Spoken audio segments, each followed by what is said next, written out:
is underway. They're hoping for another kind of festival tonight in Portland.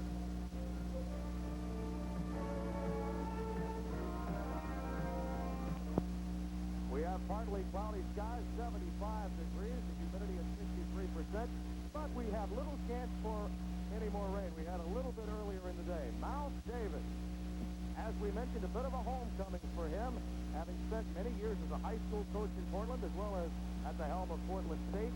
And the likable Dick Corey, the coach of the Portland Breakers, who has shown his class by bringing on a club that really had no chance the last few weeks of the season. Marv, as always, it's time to talk keys in this ball game. What are they? Well, I'll tell you, so far as the Denver club is concerned, they really have to put pressure on the passer. They've got a great pass rush, and Portland's offensive line is banged up. They need that effective running game with Billy Johnson to balance their offense, and they can't turn it over in their own territory because Portland is unable to go the long way on past history. For Portland, they have to have their running game. Buford Jordan can help give them that. No big plays by that potent Denver offense, and they've got to win the kicking game. They've got the better kickers, but Denver has great kick return men, and Portland has not covered well this year. There's Jim Mazzetti, one of those fine kickers that you mentioned. Lonnie Harris is back deep, second in the USFL in kickoff return. Brad Califf is also back there with him, along with Nate Harris. Taken in by Lonnie Harris. He found a seam. He's up to the 35. First and 10 for the Gold from that point. Good field position for Denver here at the outset. Offensively, here's the way Denver will look with Bob Galliano at quarterback. And he posted some good numbers. Of course, he did throw a number of interceptions last week. Now, up front for him, Tom Davis will be the center. The guards will be George Yarno and Mike Heath. Greg Loberg and Nat Miller will be the tackles. The wide receivers are Lonnie Turner and Mark Lewis. The slot backs Leonard Harris and Bill Siegel. Bill Johnson in the backfield. Siegel in motion on first and 10. He's got it. Siegel out of bounds at the 45 near a first down. They will mark it beyond the 45. That's the same pattern that was used so well by Denver a couple of weeks ago against Los Angeles. Joe Restick knocked him out of bounds. Defensively, Portland looks this way. A three-man front, but they'll use four guys up front from time to time. Frankie Wilson and Jeff Merrill are the ends. Gerald Bayless will be the nose tackle. The linebackers outside, Greg Storr and Ben Needham. Robert Pennywell and Marcus Merrick will be inside. We'll set the corners and safeties for you in a moment. Second play for Denver. Galliano with plenty of time. Just beyond the outstretched arms of Lonnie Turner. And boy, was he open. Back there with him, Lindell Jones and Joe Restick, but they were both soundly beaten as you look at Miles Davis.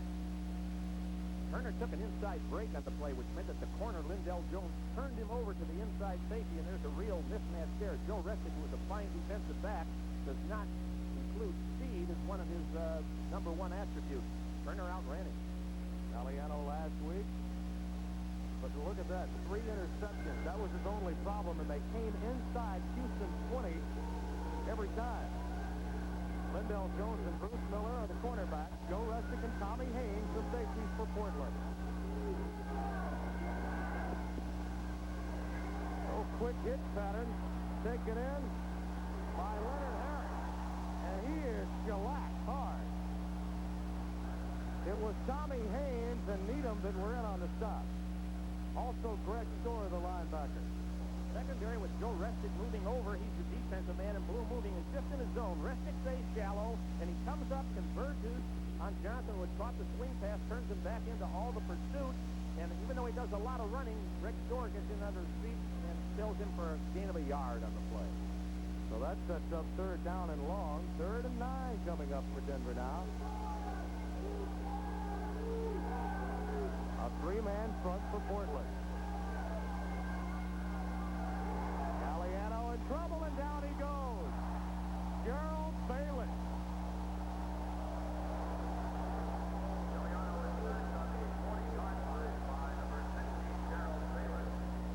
Galliano sprints out away from the direction he had sent motion. You see him, he felt Bayless there and looked back, and as a result wasn't reading his coverage as he should.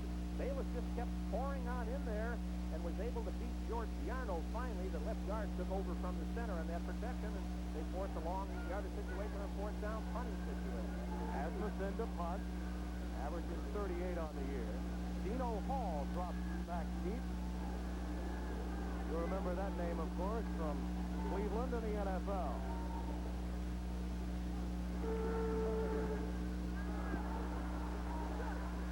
Hall stopped in his tracks, did get away from Nate Harris, but Steve Mitchell came down to get him the man up front, the deep snapper, as a matter of fact. And it will be first down and 10 for Portland with the ball at the 33-yard line. Asmus missed that one just a bit. Matt Robinson comes into the game. There are his offensive numbers, and up front for him, Roger Lavassa will be the center. Broderick Thompson and Frank Roberts will be the guards.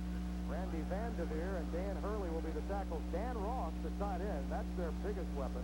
Johnson and Brown are the wide receivers, and Buford Jordan now the lone setback. Jackson, the other running back who was in a slot, the intended receiver, the pass incompleted at 2nd and 10. Matt Robinson will face this defense from Denver that has bent but not broken during the course of the year. Up front, Bruce Thornton and Calvin Turner the ends. Doug Nicholas and Pat Ogren will be the tackles.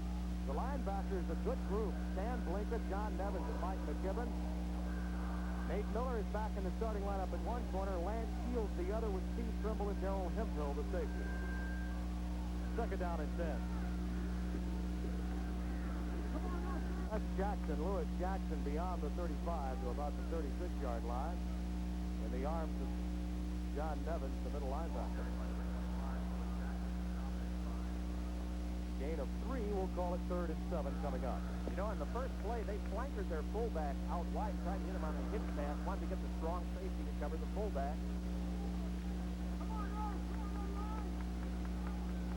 Nolan Franz has come into the game. The wide receiver at the top of your screen. Out of the shotgun. Robinson for Brown, incomplete. Overthrown, probably a good idea, because had it not been, it may have been picked off. It will be fourth down for the Breakers, and they'll be forced to punt. There was a free safety back in the middle, deep, and that allowed Darrell Hemphill, who was covering the intended receiver, to play underneath him. He could allow the receiver to get behind him because he had backup helping him. He could get a lot of interceptions covering that way. Jeff Gossett, who punted for Marv Levy for a few years, back to punt for the Breakers. Lonnie Harris is awaiting for Denver.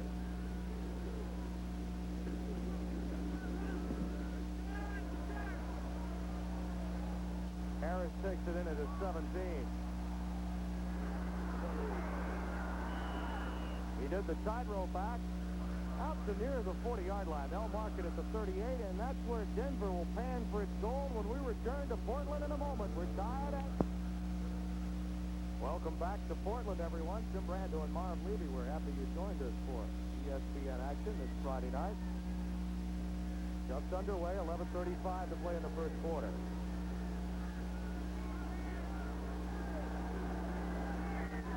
Johnson in the game, the lone setback in the run and shoot against Siegel in motion. Siegel is wide open. No one within 15 yards of him. And he's out of bounds inside the Portland 40 at the 37.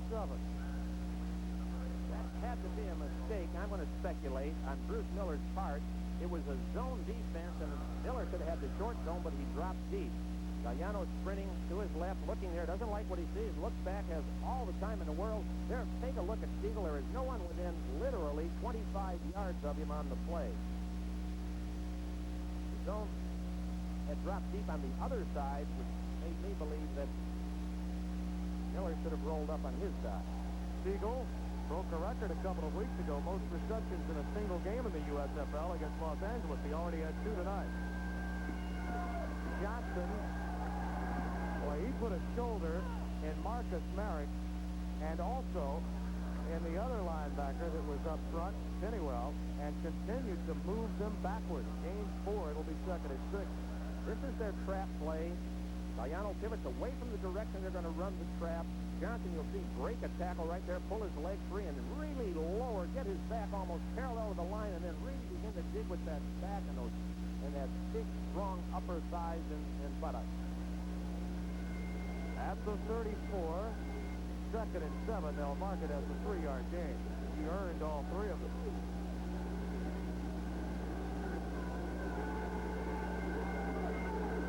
Galliano. Siegel and he got crossed up that time, and Siegel continued to run his pattern, and Galliano felt perhaps he had made a read. Well, we hear so often about the fact that the quarterback and receivers have to be on the same page as they run their optional routes on the basis of how they read the defense.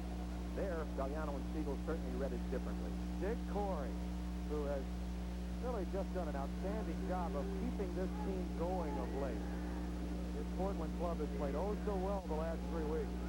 Last time was the first down in which Portland had used a 4-man line. They're in it again. 3rd down, 7.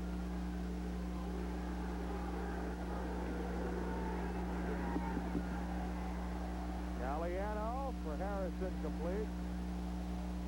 Leonard Harris that time was running in the opposite direction of the pass. And Denver again will be forced to punt. Dick Corey said he was going to mix his coverages in this game. In the first 6 or 7 snaps, he's in the basic 3-4, something very few teams have used against the run and shoot. I've seen only the Memphis Showboats use it. Then on the last 2 or 3 downs, they had 6 defensive backs in the game. Just 1 linebacker. They went to a coverage-oriented approach. There you see Dino Hall awaiting the punt from Jim Asnick. Talk about a roller coaster ride. He had one last week, missing those early field goals from chip shot range in the rain, and then coming back to be the game's hero.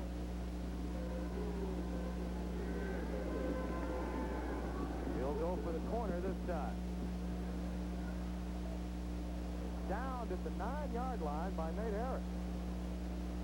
He simply was able to outrun the ball and down it inside the 10. We'll return right after this.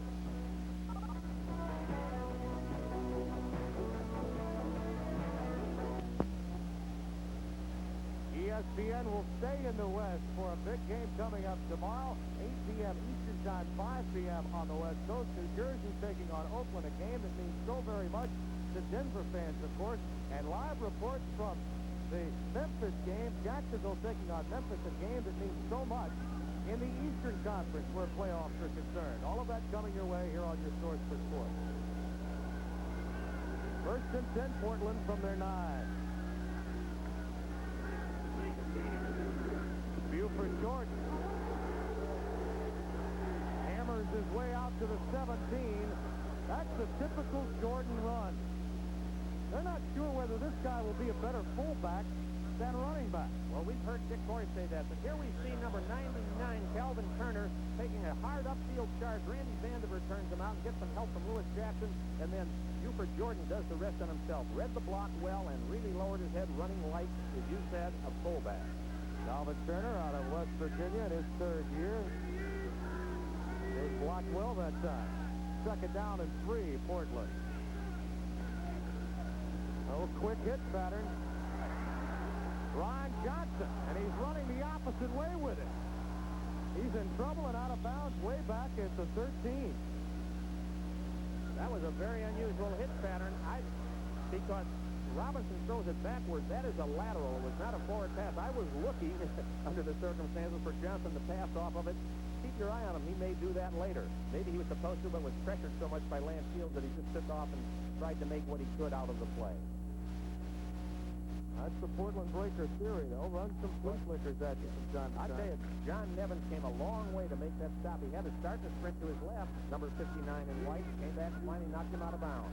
They give a lot of credit to their resurgence to Ron Johnson and Marion Brown's reappearance in this Portland team. Inside handoff, and it goes to Dwight Beverly. Beverly gets it up to about the 19. Not enough for the 1st down, and Portland, because of the loss on that play just a down ago, will be forced to punt. Gossett re-enters the game. You said that you really like the quality in this guy, Jeff Gossett. he handled his chore as fundamentally perfect as anybody in sport. This is a fundamentally exact punter. He punted for us in Kansas City, and then last year he led the USFL with the Chicago Blitz. Lonnie Harris is waiting at about his own 45. A lot of hang time, and fair catch is called for by Harris. But again, Denver will be operating with outstanding field position. They failed to scratch, as have the Breakers. Will return. That outstanding Grand Prix action should be something else here on ESPN. You're forced in auto racing coverage. We know you'll enjoy it here. Denver and Portland are scoreless, and we're halfway through the first quarter. Tim Brando and Marv Levy with you. And again, Denver with a great place to start a drive at their own 47. Harris in motion.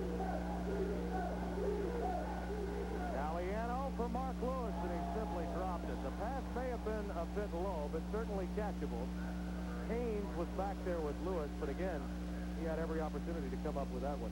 Again, I think there was a little bit of a mix-up of the reads that they had.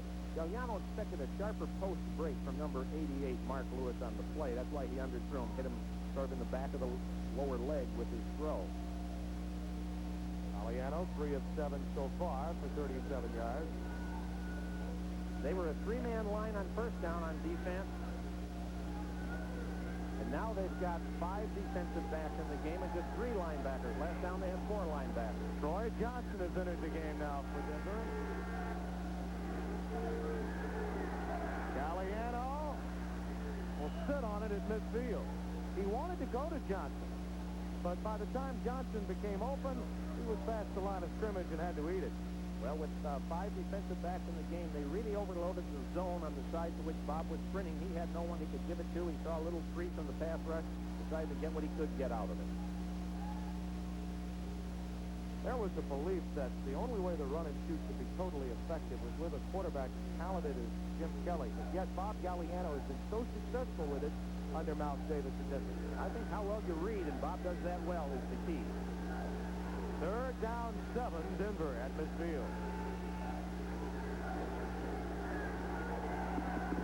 Siegel again all alone, and another drop pass.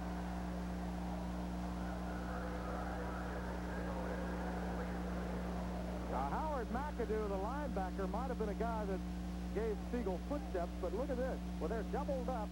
Number 38, who's right in the middle of your screen in blue, was supposed to cover Siegel man-to-man, who's expecting Siegel to drive upfield.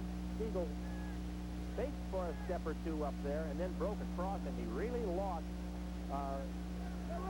his coverage man on that play. I believe it was Alex Flood. Denver missed on its last 4 passes, and again, they'll be forced to punt. Dino Hall awaits for the kick. How many times do you pass up opportunities like these if you're Denver? Hall will let it go into the end zone in a wise decision. The Portland Breakers will be back on offense when we return to Civic Stadium in just a moment. We're scoreless.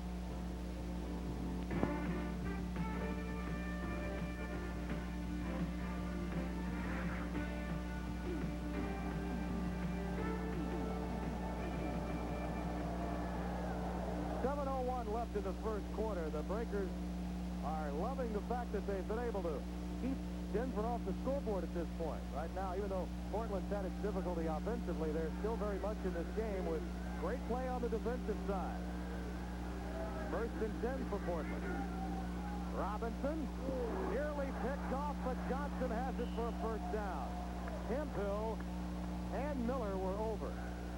And they nearly had an opportunity for the pickoff. It was Miller that nearly had the interception. Denver was in a zone defense, and they slid their strong safety into the flat. Number 25, Hemphill, he almost gets in under it, and that would have been a touchdown. As you could see, nothing but turf in front of him, but it wasn't. It was a grab, and Johnson, they're out now in pretty good field position, and attributed a lot of that to a good fake of a catch by Dino Hall, which kept him from downing the ball down around the 5-yard line, giving him operating position. Johnson in his 4th year out of Long Beach State. And the ball is marked at the 31. Buford Jordan hemmed up, but yet finds a way. Weaving his way to the 40-yard line. Lance Shields made the stop. Jordan looking very good tonight. Here we see just the old toss sweep. Nothing fancy about it. You just need a great tailback, but it's a fine cut by Jordan. Moving inside, lowering his head again, a la fullback style. Second down and 1 after the gain of 9.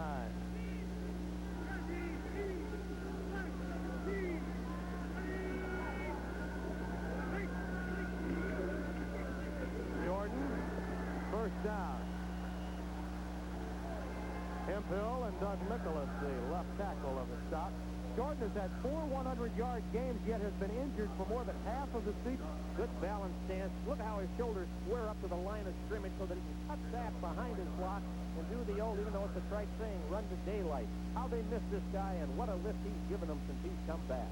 There you see, he also had 100 yards when they last met. As a matter of fact, one of Portland's best games from an offensive standpoint was earlier this year in a loss to Denver.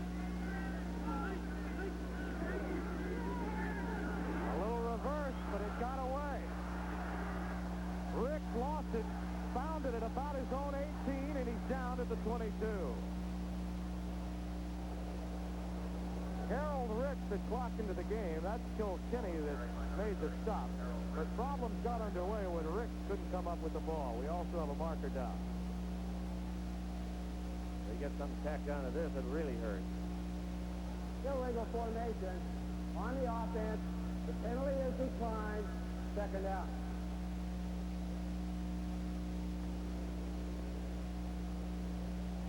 Here we see the pitch going here to Jordan, and what really happens is he puts the ball too high on the chest of Rick. He's obscured there by Lewis Jackson, but he should have put it right at the belt line. He put it up there near the top of his numbers, and the result was he couldn't handle it. Fumble. Second down and 35.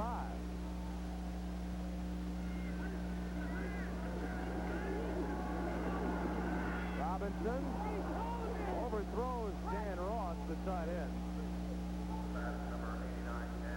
There's Ross, who is easily the key cog in the breaker offense. Don't go to him most often. Former All-Pro, spent time with Cincinnati of note. There you see Dick Corey's staff. But so much hinges on how well and how often they get the ball into Ross's hands. Well, he's a great control receiver, very sure-handed receiver. And the two key men are Jordan and Dan Ross. When they function well, so they're doing well. Third down in an eternity.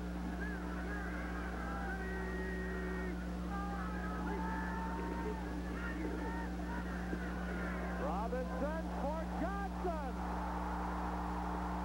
Touchdown, Breakers.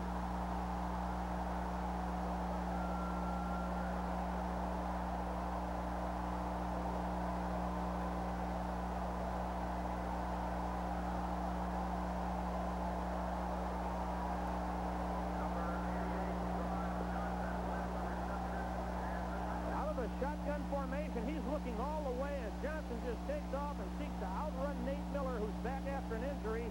And as we said earlier, this tall young man is really giving a lift to the club.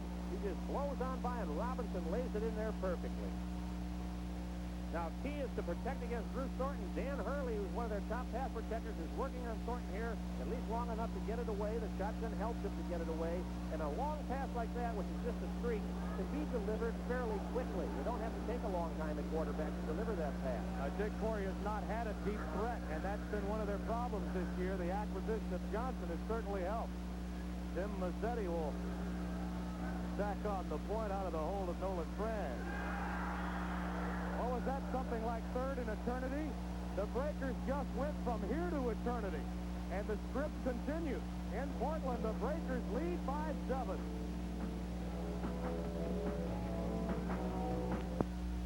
Portland is an action-packed spot here on ESPN this weekend. Coming live Sunday, the Cart Portland 200.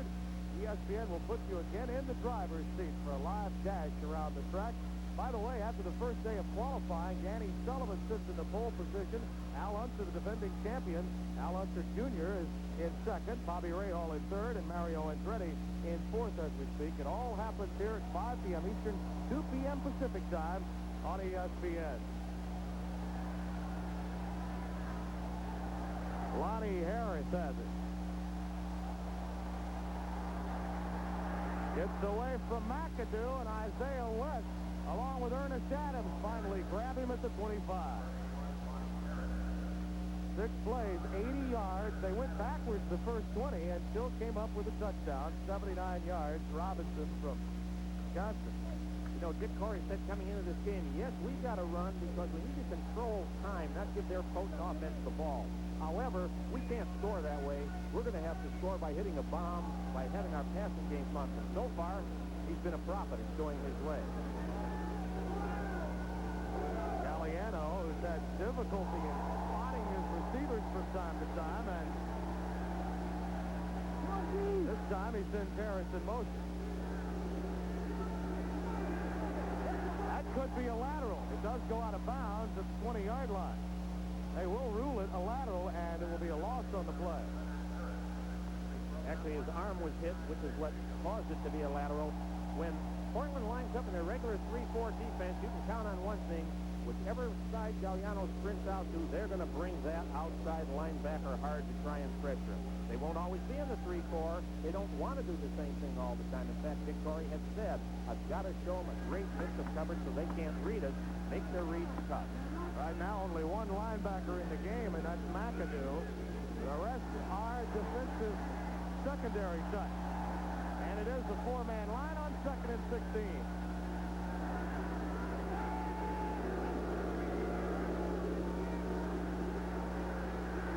Johnson. Bill Johnson finally corralled at the 30-yard line. Joe Restick the first to get to him, along with Lindell Jones. There's Joe Restick, whose father is a coach at Harvard, has been since 1970, and he also, his dad, Joe Sr., played for the Philadelphia Eagles in the 1950s. It's in his blood out of Notre Dame. They were in a 4-man line that time, as you specified, Tim. They really get great double coverage on the wide receivers when that happens. There's a man who's singled every time, but it's a different man, and they're challenging Denver to find him. You got to look at Johnson's numbers. It's now 3rd and 6. Galliano in trouble again. Jeff Merrill. They're playing those defensive linemen in a variety of positions, too. They're not only going from a 3 to a 4-man line, but they're moving them around so that the offensive blockers can't get good recognition of who it is they have to pick up. They hope to confuse them some. They did that. Ashford gets it away. Dino Hall calls for the fair catch. And we have a marker down to hold everything. If it's against Denver, they'll decline. Let's hear it. Ineligible downfield on the kicking team, number 72. The penalty is declined. First down. Well, what I really should have said is they should decline. And they did, because they have very good field position. The best they've had all night, really. Dick Corey, who's been received as if he were a native, going against the counterpart that says he is a native, although he actually was born in Washington, Miles Davis. Been coaching in this area for so long before going into the pro ranks. There's Matt Robinson. 3 completions, but it's the last one that counted. It's 7-0 Portland with 2:51 left, first quarter.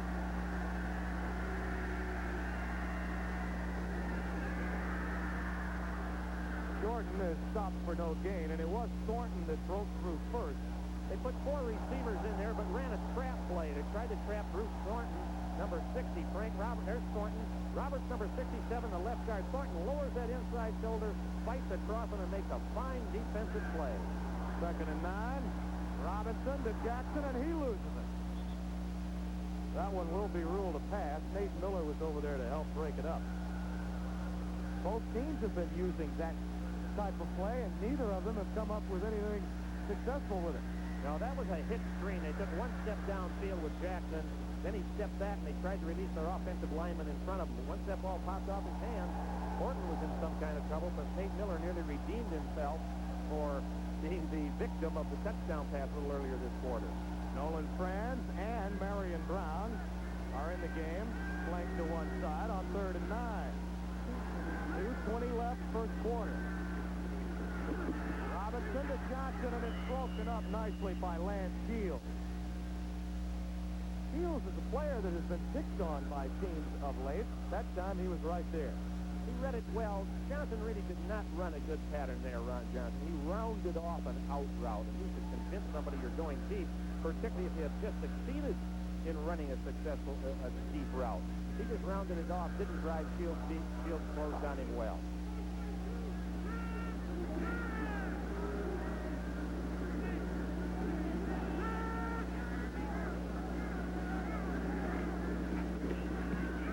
Gossett got all of this one.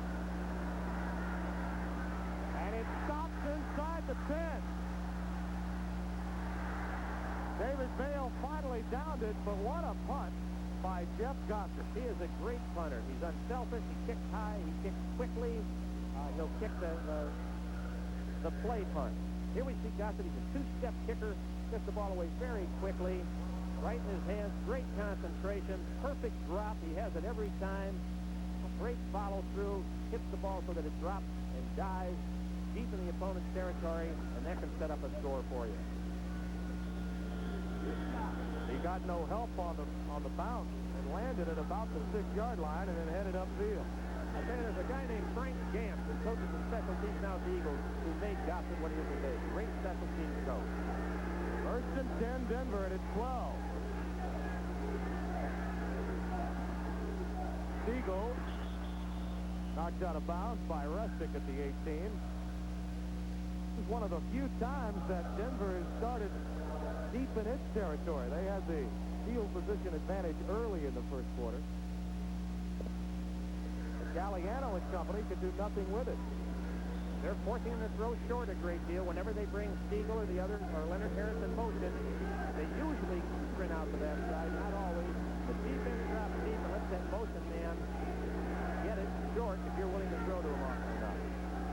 Alex Davis looks on. He recognizes that his team needs to win every game remaining to have a host position in the playoffs.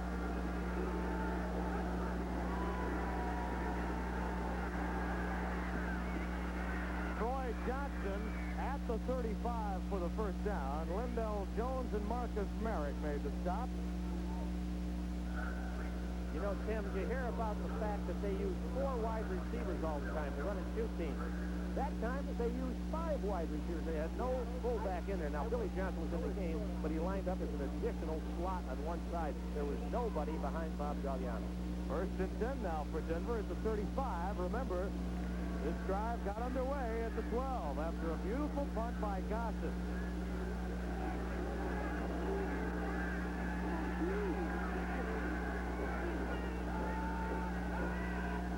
Premature movement in the offensive forward wall. It appeared to be the tackle, Mike Miller. False start. Number 61 on the offense. Still first down. I beg your pardon, Greg Loberg. The opposite tackle. The guilty party. Words of wisdom coming from upstairs into the ear of Dick Torrey. Constantly has that headphone propped against his ear, game by game. You know, he and I worked together some. He likes broadcasting, this guy, Dick Torrey. While they were in Louisiana, in New Orleans. First down at 15. Siegel up to about the 31, but Joe Restick stopped him in his tracks. That was a great read by Joe Restick. They brought Siegel in motion as you see him coming here to this side. Siegel, the other slot back, and the wide receiver all start driving deep. They want the secondary to go deep, but he hooks up, and you see how long it takes the ball to come to him? Galliano waited too long to read that. The result was Restick could close in. Robert Pennywell, number 52, also closed in, held it to a very short game. Second down at 13. Gil Siegel, every time we see him, he has a big game.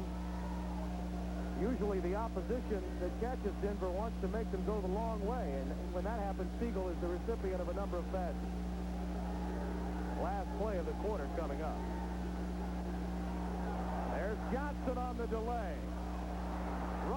Denver Breakers. One by one, they fall. He may have the first down to the 45. That was a great run by Johnson. He bounced off of so many tacklers. Here we see a full field view. They give us to Johnson, comes through the hole, and anybody could have gone through that hole. They make a good shot, bang, knocks off number 45. Number 28, goodbye. Number 40 is yelling for help. Finally takes a bunch of guys to bring him down. They were like dominoes. They just kept falling, didn't they? Right now, though, it's Portland on top by 7 at the end of one quarter.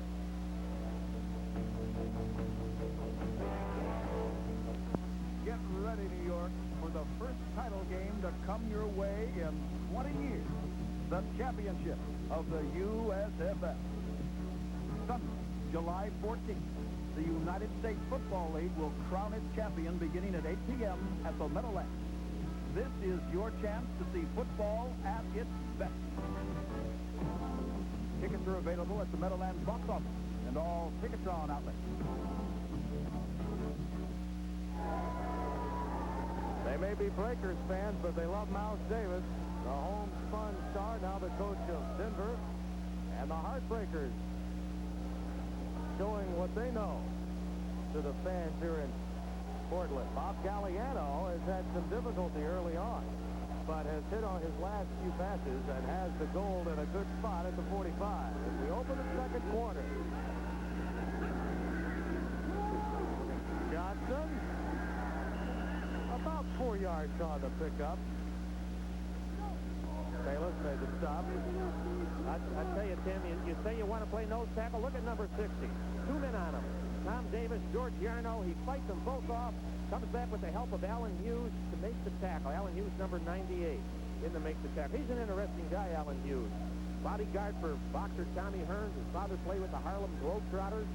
He also said that he liked in the offseason music, yard work, and travel. I like music, and if I have to do yard work, I'd rather travel. You have about 2 acres, too, don't you? No running back now for Galliano. We're almost running a clear-out that time for Leonard Harris. They were able to get about 6 or 7 on the pass pattern. Joe Resnick made the stop. Statistically, in the first half, all those passing yards coming on the touchdown pass, of course, to Johnson for the most part, but it's the defense by Portland that's been a key. Portland's played very good defense. Even though Denver's had a lot of time to control the ball, Portland has kept them very well contained, kept them out of danger territory. They've had so many opportunities in positions just like this. Starting drives around midfield. Now, remember, of course, they were on their patio when this particular drive got underway. 3rd down and 3, Denver. The blitz is on, and Galliano's down. Alan Hughes. Well, that time he traveled and got the job done, Alan Hughes. He sure did, but he got some help because the outside linebacker attacked Johnson here. We see a big attack by Ben Needham, and then Hughes coming up from the inside to make the stop. Isaiah West was the linebacker that was blitzing that time, which really opened the door for trouble. Isaiah West it was rather than Ben Needham. Asmus will be forced to punt.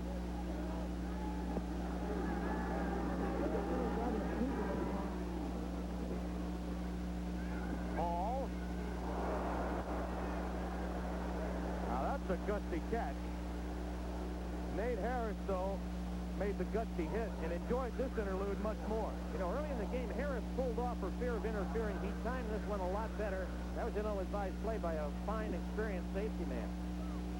12:57 is left in the second quarter. Bob Galliano and crew must come back. They trail by 7. It all begins June 29th. ESPN, well, takes a look at America's love affair with the 84 Summer Olympic Games. 16 consecutive days. We'll have all the excitement, the thrills and heroes who made headlines in Los Angeles all the way through the early portion of July. It begins on the 29th, though, the 1984 Olympics from Los Angeles. Here, with 12:45 left at Civic Stadium in Portland, the Breakers lead by 7. We're in second quarter. Play action. Franz incomplete. And he got sandwiched between Nevins and Miller. They tried to work on Nate Miller again, drive him deep, and then hook up in front of him. But once this middle linebacker, John Nevins, he reads the play fake. He knows he's really studied his tendency sheet. Comes right back. Now, he does hit above the shoulder pads, and that's illegal. Yeah, but the guy he hit was his own player. It was Miller who really got the brunt of the hit. That's illegal, too. Second down and 10, Portland. Jackson. A lot of broken field running by Portland tonight. Lewis Jackson finally nailed by Doug Mikolas and John Nevins. Here's Nevins. You know, you do a lot of change of direction drill with your linebackers. The toss starts to his own right. Look at him spin off the block as he reacts back, fights his way through some other players, and helps get in on the tackle. They're an active linebacker, very active. Third down and 3 coming up after Lewis Jackson did a 7-yard ad-lib. Out of the shotgun, Portland batting 25% tonight in these situations. And they give it to Jackson. A nice call by Dick Corey for the first down. Well, that surprised Denver's defense just a bit. It surprised them, but they also said in studying Denver, and pass rush, Bruce Thornton, number 6, he's going to come way upfield to rush the passer. Let's turn him out and run a draw inside of him in a passing situation. Third and 3 is. That was a draw play out of the shotgun. Mike McKibben made the hit. Lewis Jackson out of Cal Poly, who played with the Invaders last year. Done a good job in a reserve role as fullback for Portland this year. Jordan. About 3, maybe 4. It was Kilkenny that made the stop. Tom Kilkenny. There he is. They have very active linebackers, Denver. Kilkenny did not play a lot the early part of the season. He's been playing more and more later and making a lot of tackles. They like him particularly on running downs. They figure first and 10 is a little bit more of a running down than others. They want to give Nevins a bit of a rest. So Kilkenny's in there at the middle linebacker. Second down and 6 for Portland at their 39. Bale in motion.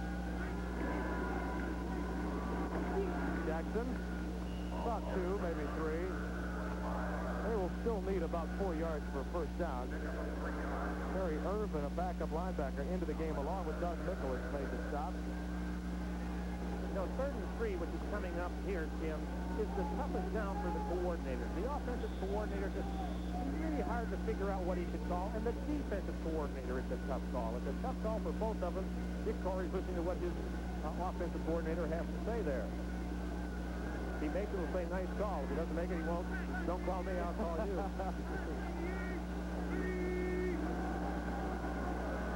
Well, they've spread out the linebackers in this formation. Bale in motion, and they give to Jackson again, and he's awfully close.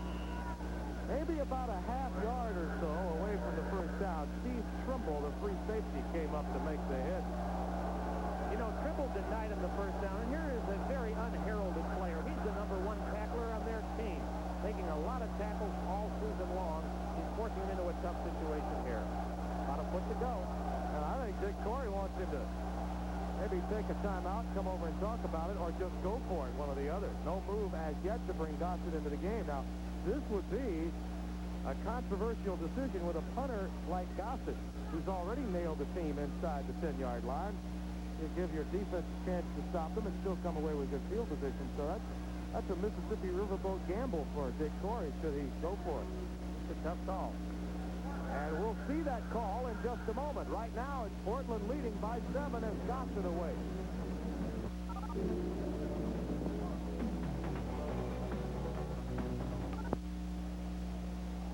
Dick Corey, in his 3rd year, the USFL Coach of the Year in '83, had to toe the line with that last decision. He did choose to bring in Gossett after all. He called a timeout. That was wise. He's got one coach yelling in his ear, go for it, another one saying, punt it. Call timeout, thought it over. I think he's made the wise decision. He had too much to lose if he failed to make it here. As a fan, would like to see you go for it, but you got to make it. And with a punter like Gossett, you got to believe that this really is the wiser decision.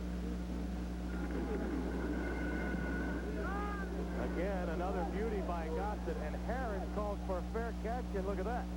They're down at the 13-yard line, and if your defense does its job, once again, you should get the ball, and Dick Corey knows it. Hey, I did the right thing, guys. Well, I think he did. Again, there's no way of knowing if he went for it, would he have made it or would he not have made it? You don't know. Percentage play, he's in front. He has the momentum in the game now. They would retain it. You retain it with a good punt, but you can sure lose it if you fail to pick it up in your own territory.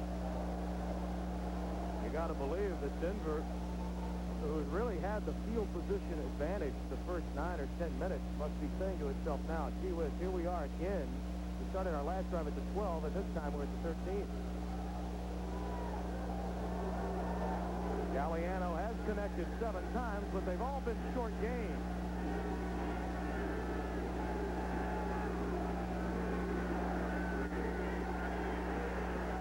Harris knocked away by Haynes. Tommy Haynes, the rookie from Southern Cal. That was a nice read by Tommy Haynes. He had dropped back into the middle. He read the ball and being thrown and closed well. See him poke that left hand in there and knock it out? That wasn't an accident. That wasn't good fortune. You drill that. You teach your DBs, your defensive backs, how to strip the ball from a receiver when it's exposed before he can pull it in. Second down and 10, 8:20 left in the second quarter. Tim Brando and Marv Levy with you on ESPN. We're happy you joined us. Denver trailing Portland 7-0.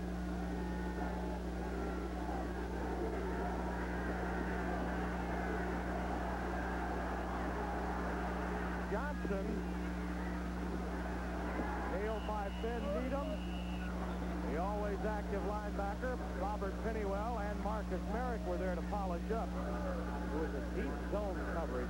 Billy Johnson has a blocking assignment in this play. He's not pursuing. See him look around. Who can I help? Who can I help? Now he sees Galliano's in trouble and he's yelling, hey, Bob, remember me. And he dumps it off and they're able to keep him having a bad play. Third down and 5. What was that you told me once before about a remind me coach? That was a remind me fullback. If he would have got really stuck in the back when he goes, what are you throwing to me for? Johnson again the lone setback. Siegel goes in motion to the top of your screen. One pump fake and a completion for a first down to Mark Lewis, and Robert Pennywell made the stop there. Inside linebacker on the left side. Lewis went through about 3 or 4 games where he didn't catch any passes, and last week he was the key receiver for Galliano. About 9 balls last week. Why does that happen? I'll tell you why. Miles Davis will tell you why better, of course. Because we'll take what they give us. There was a game where they were giving him Siegel, taking Lewis away, do it to him 15 or 16 times. Last week they were worried about Siegel and Leonard Harris. Lewis was the man being singled, and he went to him. That's the way they read it. Good crowd on hand at Civic Stadium. Behind the team that's had its trouble, but it's played well of late. First down and 10 now. Troy Johnson in and out of his hands, and again it was Haynes that made the hit. You know, Tommy Haynes was moved to free safety in this game. There is such a thing as free. He's the man deep in the middle of the left ear screen. He's just dropping back. Let no one get deeper than you. Read the quarterback. The ball's now closed. Come with all you got, and he's doing a good job of it. Good move. They interchanged Tommy Haynes and Joe Restick for this game. Until tonight's game, Restick had been the free safety. Haynes was strong. Haynes likens himself to Jack Tatum, says he's patterned himself after him. We've already seen that evidence the last couple of times. He's made hits that have caused the ball to pop free. Second and 10. Johnson. Now one of the helmets are gone, belonging to Loberg, the guard. While the helmet was rolling, so was Johnson up to about the 33. McAdoo, Howard McAdoo, the linebacker, made the stop out of Michigan State. You know, the fullbacks in this offense really get some gaping holes. And the reason is the linebackers are so past defense conscious. They drop off, and there are big gaps then between the linemen who are left. It's a fullback's delight if you have a good enough passing game, and they sure do. Well, Johnson deserves a lot of credit for the yards he's picked up, but he does get to build up some steam before he gets touched, doesn't he? Absolutely, and he's the perfect runner for that. This offense helps really negate big, hard-hitting inside linebackers. Third down and 6. Johnson to Lewis. Mark Lewis. And another first down at the 43-yard line as Galliano threaded the needle. Lewis running a deep post pattern. You see Joe Resnick, who had deep middle coverage on that, according to their coverage call, getting there a little bit late on that he should have been there earlier. Bruce Miller had to protect the outside. They hit the crease very well on it for a good one game. Did a nice march. They mixed their plays well. Joe Resnick, who really is the anchor to Portland's defensive backfield. He's so much to this team. How they defend anyone, especially the run and shoot. At the 43, check that thing. Yeah, the 43-yard line, and there's Lewis again, inside the 20 to the 18. And so goes the run and shoot. Sooner or later, you'll find the seam, and Lewis appears to be a bit shaken up. Here's the identical play. Galliano throwing right on timing. His zip, step, bang, delivered to Mark Lewis running the post pattern.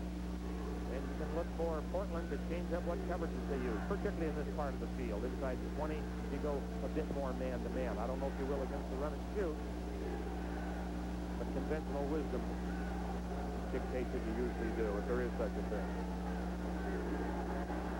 You're always giving me words of wisdom. First and 10 with the ball at the 19. That's where they spotted. And Johnson gets it. Resnick makes the hit, but not before another 6 or 7 are picked up. They did blitz. They were bringing a lot of linebackers, leaving them in man coverage. Johnson found a crease. It was a late blitz. He couldn't pre-read it. Johnson just full speed ahead, find that crease. Ben Needham hits him first, but he needs help on the play.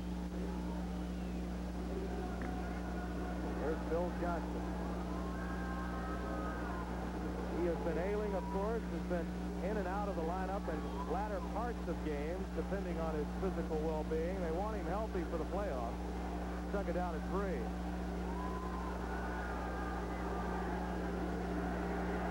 Galliano sacked by Bayless again.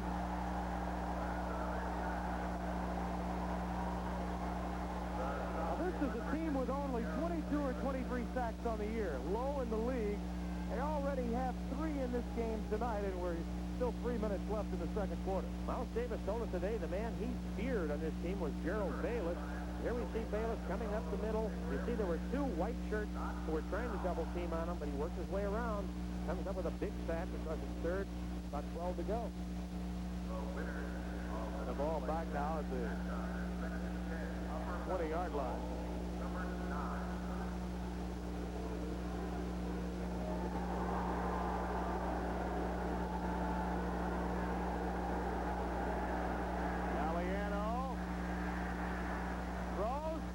Lewis at the 5-yard line, and they'll rule him inbounds. He was about to run out of terrain, Bob Galliano, but found his man before he was forced out of bounds. He was really looking for Leonard Harris short. You see his change his eyes at the last minute. Mark Lewis did a nice job after running his pattern. That wasn't his real pattern of coming back at Galliano when he saw that the basic timing of the play had broken down. He's already 4 catches for 74 yards tonight.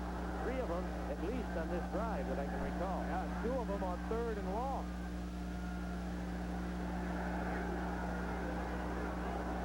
At the 5-yard line, Galliano has a 1st and goal. Hey, Portland may have had 12 men on the field. No, they didn't. They had 10.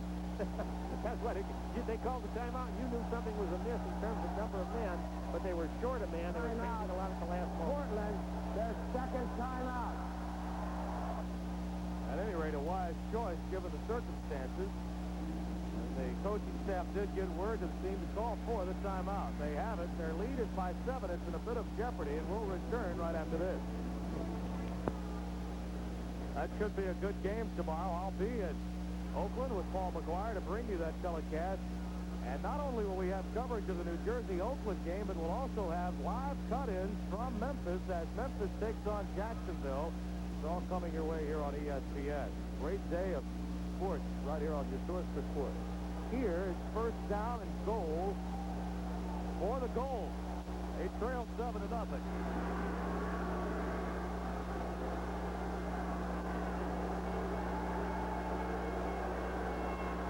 Galliano for Harris. Markers down. Pass interference, certain to be the call against Dwight Taylor. The nickel or dime back who had come into the game will get the official call. Pass interference on the defense, number 32. That's an automatic first down.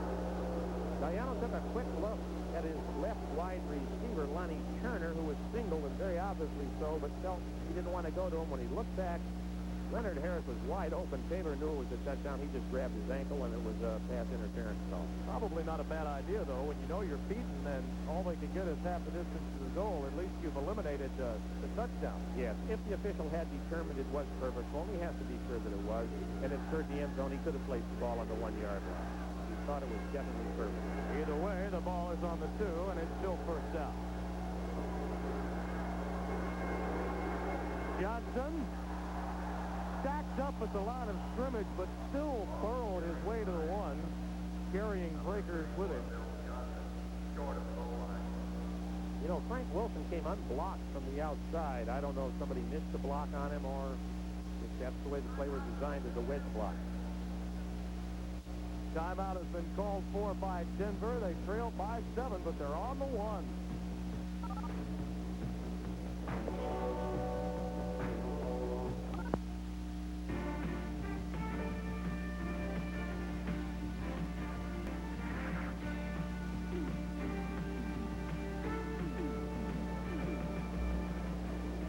Tim Brando and Marv Levy back with you. The Portland Breakers up 7-0 on Denver. 79-yard touchdown pass coming from Matt Robinson to Ron Johnson. But right now, Denver, after beginning its drive at the 13, has made its way to the 1-yard line of Portland, where it's second down and goal. You know, Denver's had 10 rushing touchdowns, 9 rushing touchdowns out of their quarterback so far this season. Yeah, but there's the big bull right behind Galliano. Johnson. And he gets it, and he has a touchdown.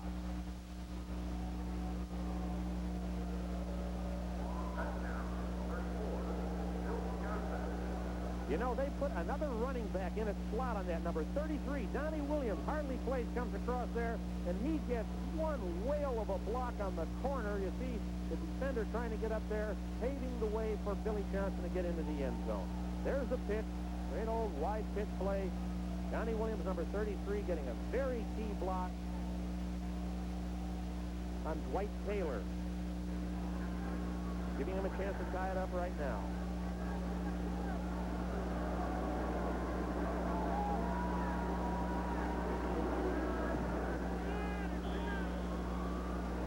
Asmus with the extra point.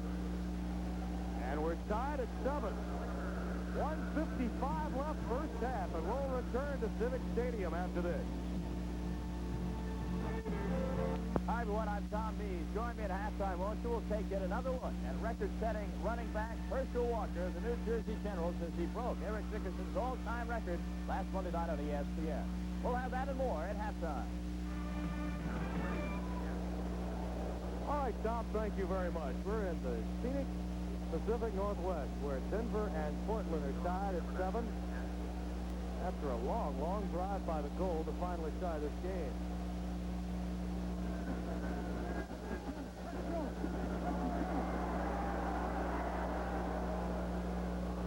Up to about the 25-yard line is Rick.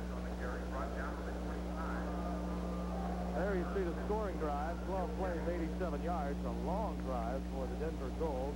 Bill Johnson, the touchdown run, and Denver did it the hard way, Marv, and they had so many opportunities in the first quarter with great field position and couldn't take advantage. Well, they were reading the coverages better on this drive, particularly the Galliano to Martin Lewis connection. 3 big receptions on that drive. First down and 10 for Matt Robinson.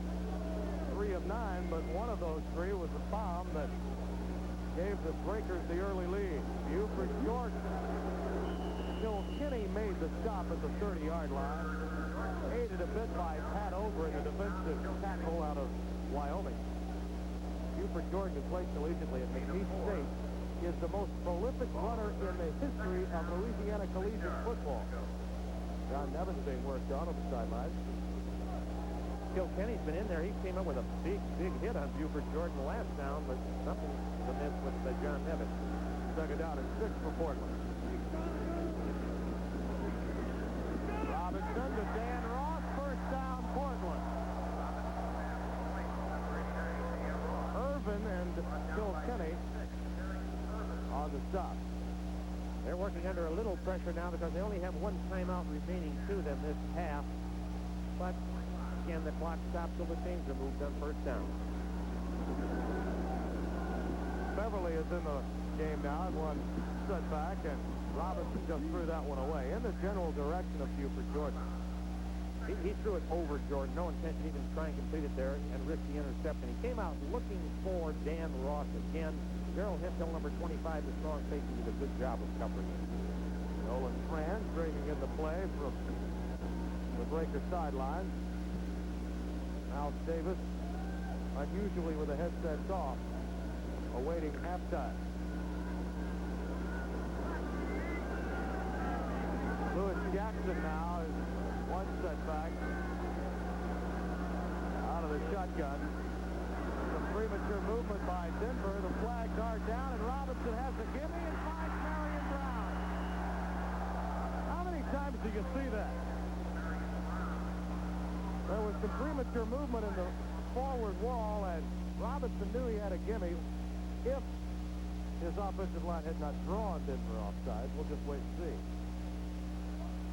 Illegal motion on the left guard on the offense. Still second down. Well, Robinson thought he had a cheap one, and he came up with a big play, but Mouse Davis breathed a sigh of relief.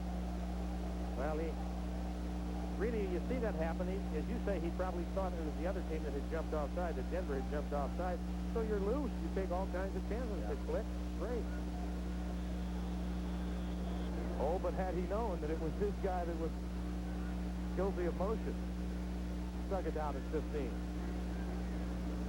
Buford Jordan is back in the game. Robinson for Ron Johnson again. Lance Shields was back there man-to-man with Johnson and did a good job. Wasn't a very well-thrown ball. The two potential offensive and defensive players both had to pull up, and it became a jumping contest. Ball was well underthrown and sort of had its tail on it, fluttered out there. Robinson has been a much maligned quarterback since his trade in the National Football League that cost Denver so much money, you might recall. Well, he started out very poorly here, but in the last 3 games, not counting this one, he's completed 60% with almost 10 yards per attempt, which is very good. On third down, Johnson. He got it. First down at the 39. Delaney will argue the point, but only briefly.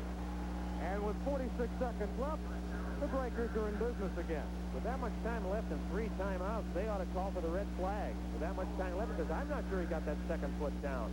Robinson looking around. He'll deliver the ball out here. Let's take a look. Does Ron Johnson get it down? There comes the... Yes, he does. He did get it down very neatly, very precisely.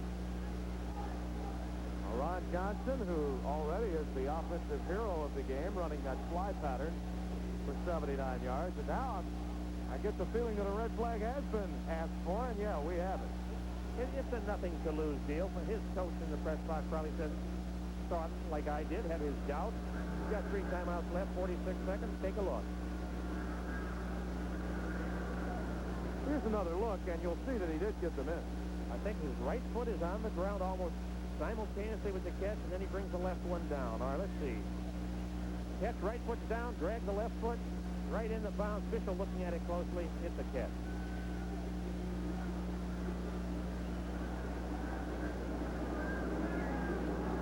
officials tonight for this game. Don Wilson, the referee. Arthur McCullough is the umpire. The headlines from Stuart Ross. Steve Morehouse, the line judge. Bill Fetty is the back judge. A timeout is charged to Denver. Yep. Mouse, we could have told you up here. Mouse saying, I can see it better here than all you guys, including those fellows in the striped shirt.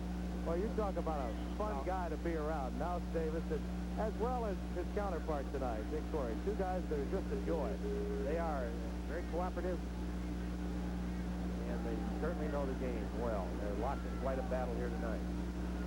7-7 our score with 46 seconds left in the second quarter. The Breakers scored first, but Denver answered here in the second quarter.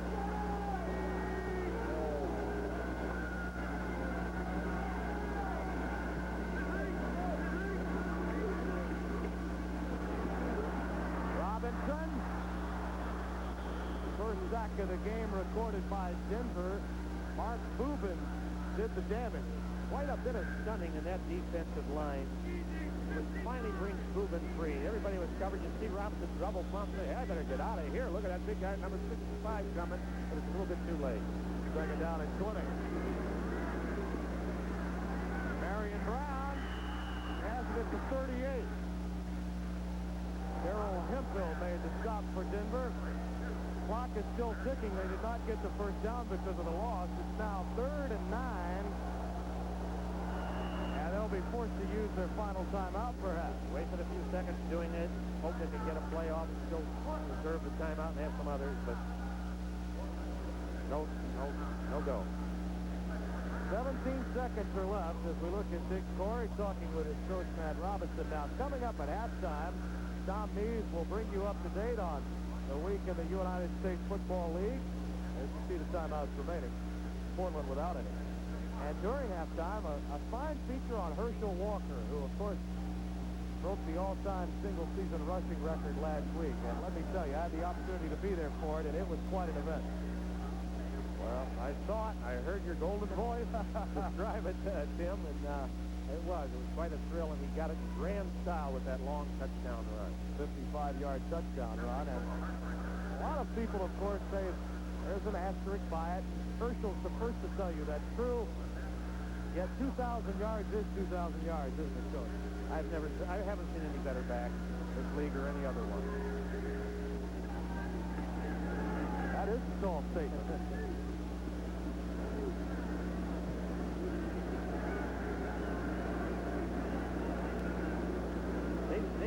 If they don't make the first down here, they'd have a 55-yard field goal attempt if they try it. So they figure even 5 yards gives them a chance for a 50-yard one shot at the end of the half. Mazzetti is 6 of 10 beyond the 40-yard line. Keep that in mind. 3rd down and 9.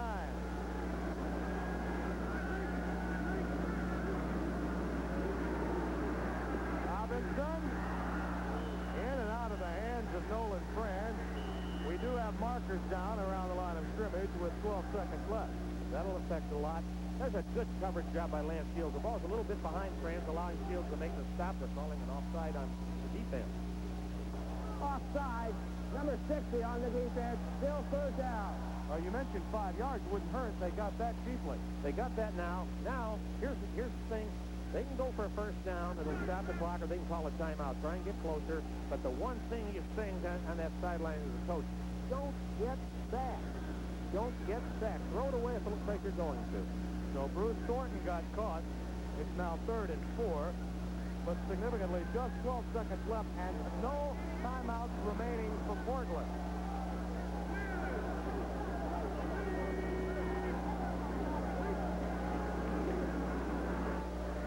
Robinson, Johnson, and he overthrew it. 7 seconds are left. Well, some of the fans are booing, but that was one of those things. If it was there, try and hit him. If he isn't there, throw it away. And just like I said, don't get sacked. So Robinson did the right thing. Johnson had broken free, and had he had about 3 or 4 yards of a head start, might have come up with the reception. Tim Mazzetti comes in. He'll kick it from his 40. That will make it a 50-yard kick. And interestingly, Mazzetti will never look up to see the end result of a long kick. We'll see what the result is here. Nolan Franz will hold.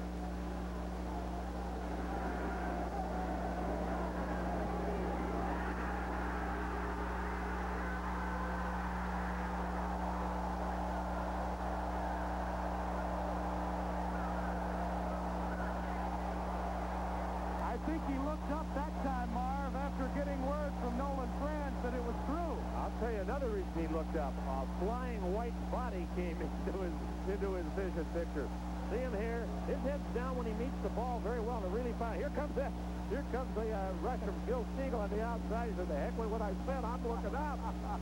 Look how happy he's looking up. All right, things are looking up for the Portland Breakers there. 10-7 our score. That's Mike Berry, who not only coaches the offensive line, but the special teams as well. Does a very conscientious job with those teams. Mazzetti's had a full groin that's bothered him this year. He's had a number of kicks blocked, and that's been one of the problems with special teams for the Breakers. The teams that have losing records usually have it occur from time to time. Well, last week he had some tough going because he had a field goal block and a PAT block. Then Mazzetti, who also spent some time as a broadcaster while in Boston while the Breakers were there, and also a sportscaster in Atlanta, says he's considering that again with the 14-month layoff that's coming up. Well, he's got some instructions from the sidelines. He's telling all these guys what to do. I'm going to bounce the kick. Don't cover too fast. Some of you guys stay back, or you stay back, and they say scoop it up. He'll have more instructions here than they could remember in a full season to give in a situation like this. We've had an interesting first half, haven't we? Very much so. Anybody's game. Denver offense certainly came to life last time they had ball possession.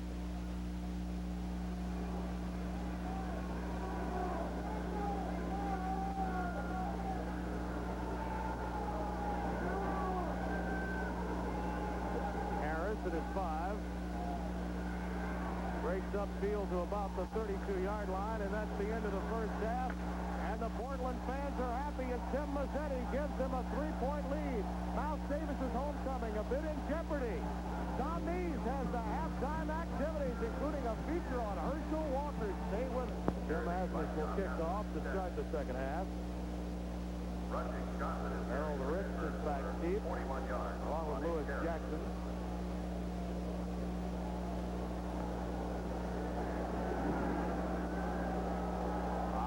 Short kick taken in by Jackson at the 10. Markers are down, and so is Jackson at the 18, thrown in an area where you may have holding or slipping against the receiving team. We'll wait. Donnie Williams made the stop for the goal.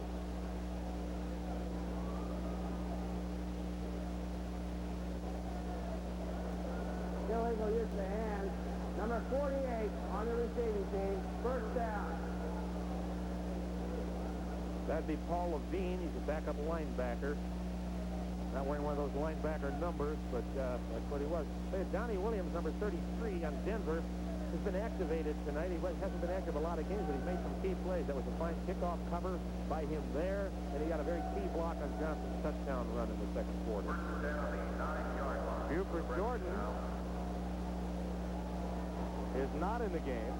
It will be Jackson that will be behind Matt Robinson. 3 wide receivers in the game now for Portland. Bale goes in motion. Jackson gets about 6, maybe 7 yards. John Nevins made the stop. David Bale's in motion. This is a great shot to Jackson. They get a double team block on the nose tackle, and Broderick Thompson comes off. He doubled the nose. When the nose was under control, he slid off and picked up the linebacker. A fine block by that young man. Lewis Jackson played on the Division II National Championship team at Cal Poly. Jackson again. Same play. All the way to the 40.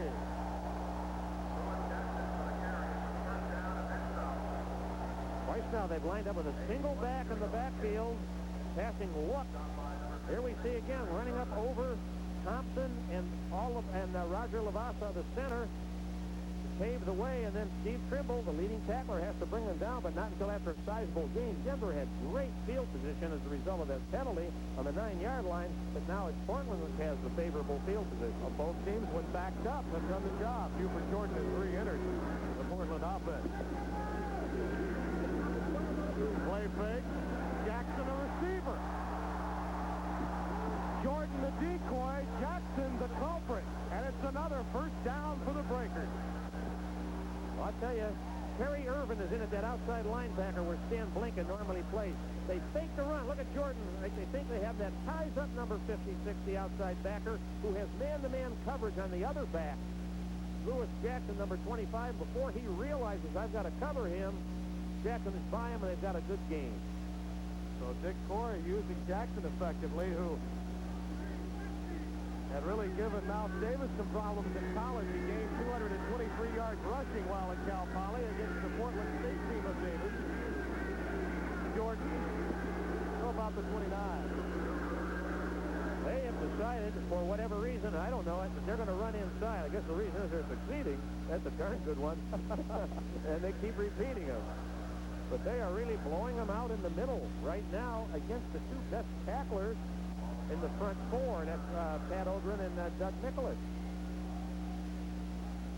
To develop Jordan's story a bit further, remember, being the most prolific runner in Louisiana collegiate history means he bypassed the likes of Charles Alexander at LSU. Another surge off the offensive forward wall on a 2nd and 5. Gets about 3 for Buford Jordan. Bill Kenny with the hit. They're coming off, well, the right side. Thompson gets straightened up there, but Dan Hurley, number 62, with help from Lewis Jackson. Turn out Bruce Thornton. They run up inside of him and bite off another good chunk of yardage, 3rd and 2. Both John Nevins and Stan Blinka are not in action, so Denver's linebacking core is hurt, and this may be the reason why they're going so hard to the running game and to the play-action game where linebackers have to cover. You know, interestingly, Mouse Davis lost Nevins, you might recall, on the opening kickoff 2 weeks ago against the Los Angeles Express. He also was ailed a bit against the Houston Gamblers, and now losing Blinka also for some time has got to hurt because Blinka is a guy with NFL experience, a seasoned veteran out of Sam Houston. There's Dick Corey talking it over with Kevin Starkey and company as you look at John Nevins, who's now a spectator. And Portland leads by 3.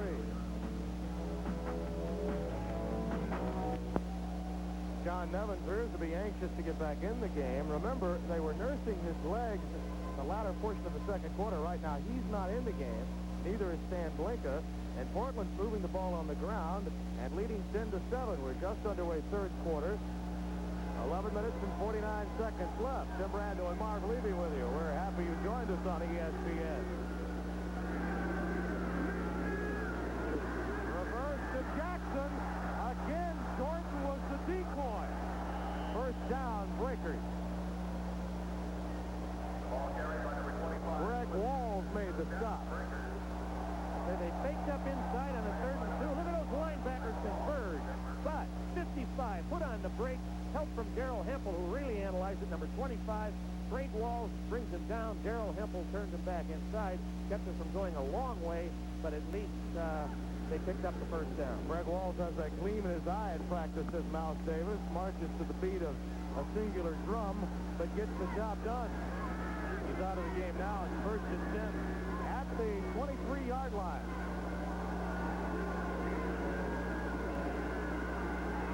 Owen Franz has it at the 17-yard line. Gain of 6. It will be 2nd and 4. Lance Shields made the stop. That was a pattern where Nolan France started to drive upfield. There was another receiver lined up on the same side to his side who did go upfield, and France broke in under him against man-to-man coverage. It was completed for a sizable gain, about 7 or 8 yards. France had his best year in '83 when the franchise was in Boston. Made a number of big plays in that 11-7 Cinderella season that Dick Corey enjoyed.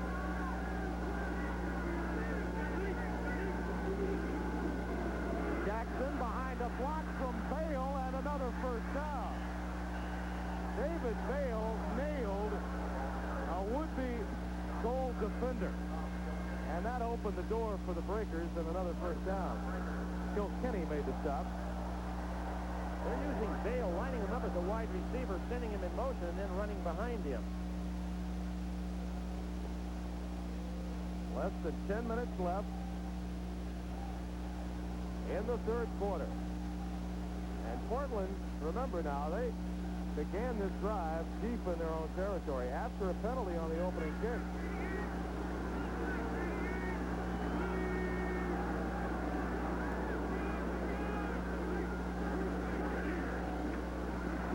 Jackson runs out of room, trying to follow Hurley, Dan Hurley. Again, Craig Walls over to make the stop. Well, it's a pitch play. You know, when they get that single back set, which is a passing set they've been running, they pitch the ball to Jackson. Craig Walls, a very mobile linebacker. Again, you see him, number 55, coming into your picture, pursuing down the line of scrimmage and wrestling him out of bounds. Darrell Hemphill is the injured defender. Darrell Hemphill. His third year out of West Texas State. They're taking a look at him there. The Portland Breakers are on the move, using the momentum they gained at the end of the second quarter after a field goal by Mazzetti. For now, that's the difference.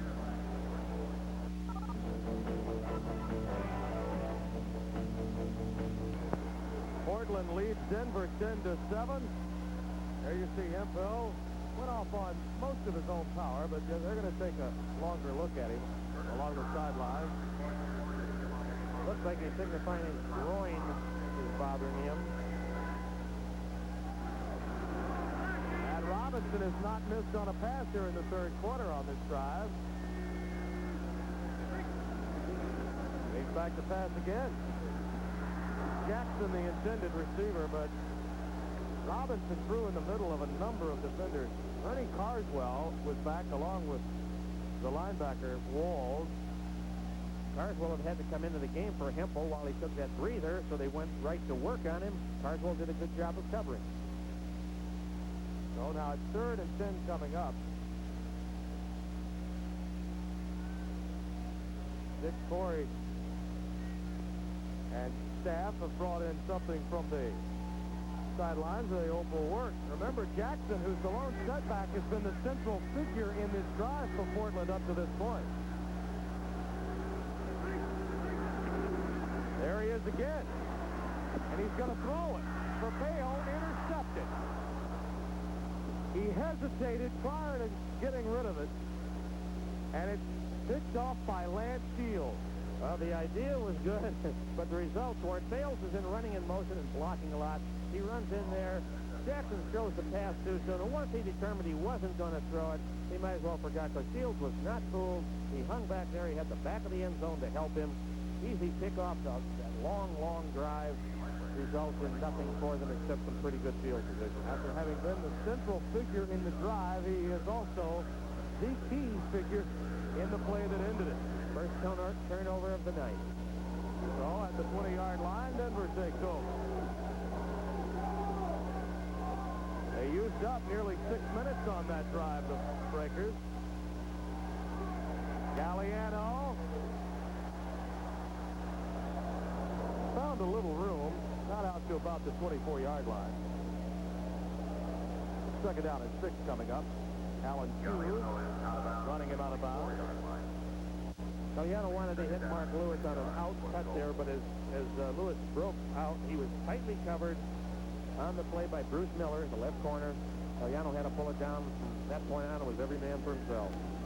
Galliano had a tough outing. Although he did pick up 435 yards, he had 3 passes intercepted inside the 20. Mouse Davis told us that he felt it was his fault.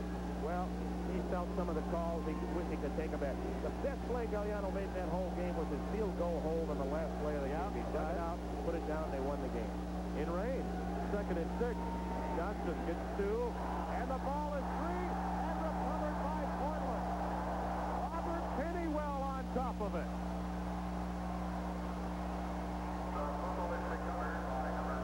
Now they're going to rule it down. Let's see. Let's take a look right here. He's on the ground. Then the ball comes out on the ground in contact with defensive players. Yep. Not a popular decision. at flag time, and Dick Corey will draw some applause. Though not a standing ovation, as close as one could get. Let's take another look. Johnson just rumbling up over his left side. He had two hands on the ball, took it off. He's on the ground. And then you see the ball come out, but the ball didn't come out from where he was holding it. If there's a different angle on that, it might have shown what Dick Corey is hoping it would show, but that's the angle we looked at that I make that determination. Yeah, and remember, the ruling states you have to be certain. Hey, there's an undefeated streak on the line here. Corey is 3 for 3 this year so far. Get the call here in a moment.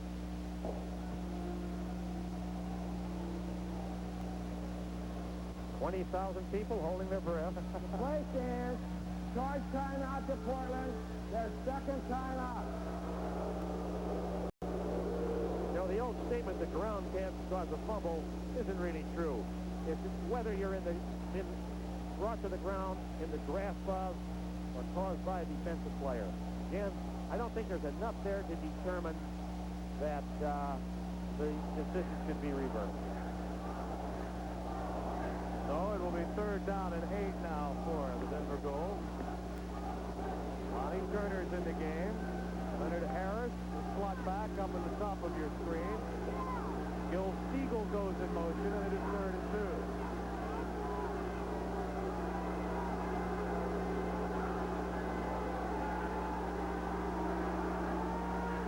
Galliano, and it's blocked down, may be picked off. Somebody got a hand on it, and then I think it was Bayless at the bottom of the pile, or perhaps another linebacker. Marcus Merrick. That was one of the rare blitzes that Portland has used tonight.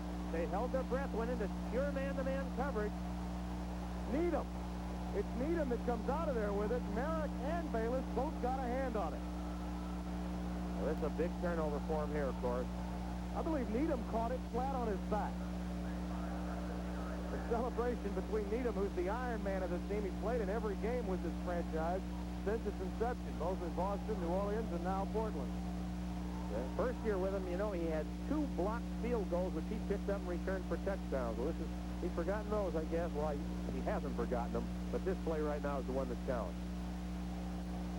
Nevins is re-entered for the Denver defense. Robinson with 164 yards and a touchdown so far tonight. At the 27, 1st down. Jackson to the 20. Another gain of 8. What do they say if you're a coach? If you have a guy that makes a mistake, go right back to him the next time around? Well, they sure showing faith in Lewis Jackson here. They hand him the ball. Again, there are 2 non-starting linebackers in there right now. And that's why they're running at them. Pretty good night for Lewis Jackson, wouldn't you say? Jackson has run the ball well. Hasn't thrown it too well, I'll tell you that, but he's run it well. We have an injured breaker. It may be Dan Hurley. We'll check on it. While we're away, it's 10-7 Portland with 7:22 left in the 3rd quarter. Tomorrow, fantastic fishing takes ESPN outdoors. There's freshwater action, and then Mark Sosin goes to the Bahamas on the Saltwater Journal. Plus a great USFL game. The playoff-bound Oakland Invaders host New Jersey in live exclusive action. ESPN's got a hot one tomorrow. In that game tomorrow on ESPN, you'll see the most prolific runners this year in the United States Football League, Herschel Walker. And tonight, of course, we're seeing the 3rd leading rusher in this league, Bill Johnson. And we'll have consistent reports through that New Jersey-Oakland game on Jacksonville and Memphis, which includes Mike Rozier, of course. It was Roger Lavasa, the injured player, not Dan Hurley, the center. And this puts the Breakers' offense in a perplexing situation. They'll move Frank Roberts from guard to center.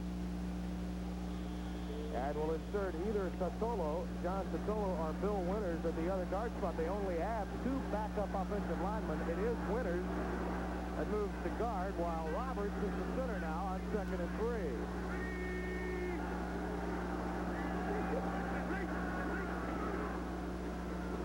Buford Jordan, he loses it. And it's picked up in midair. Off the ground, Darrell Hemphill, and he's off to the races. No one will catch him. Touchdown, Denver.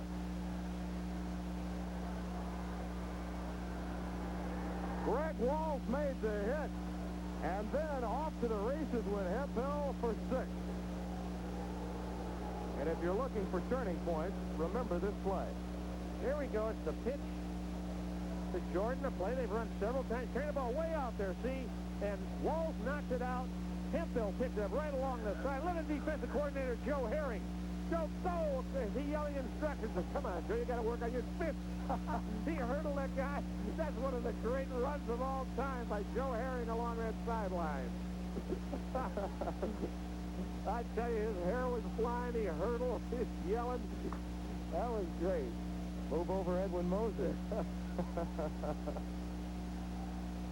Joe Herring, who was with Pittsburgh last year, moved over to Mouse Davis's staff this past year. Happy about that play. He's going to be the first guy in the training room tomorrow. Hasmus with the extra point, and just like that, it's 14-10 Denver in their quest for the West, and we'll return right after this.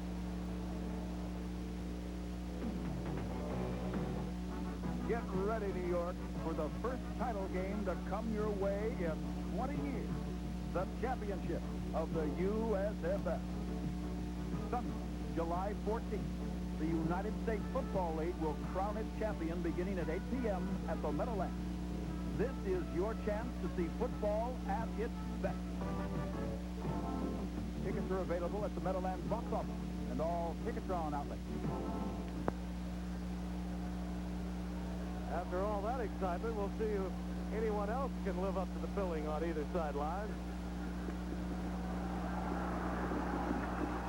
Short man picking it up for Portland, Alex Clark. Ball is returned by number 38, Alex Nate Harris made the stop. by number 42, Nate Harris. No, a little while ago, Tim, I mentioned here, there have been no turnovers in this game, and all of a sudden Jackson throws in an interception. We get the fumble that Needham comes up with, then Hempel picks that one up for a touchdown.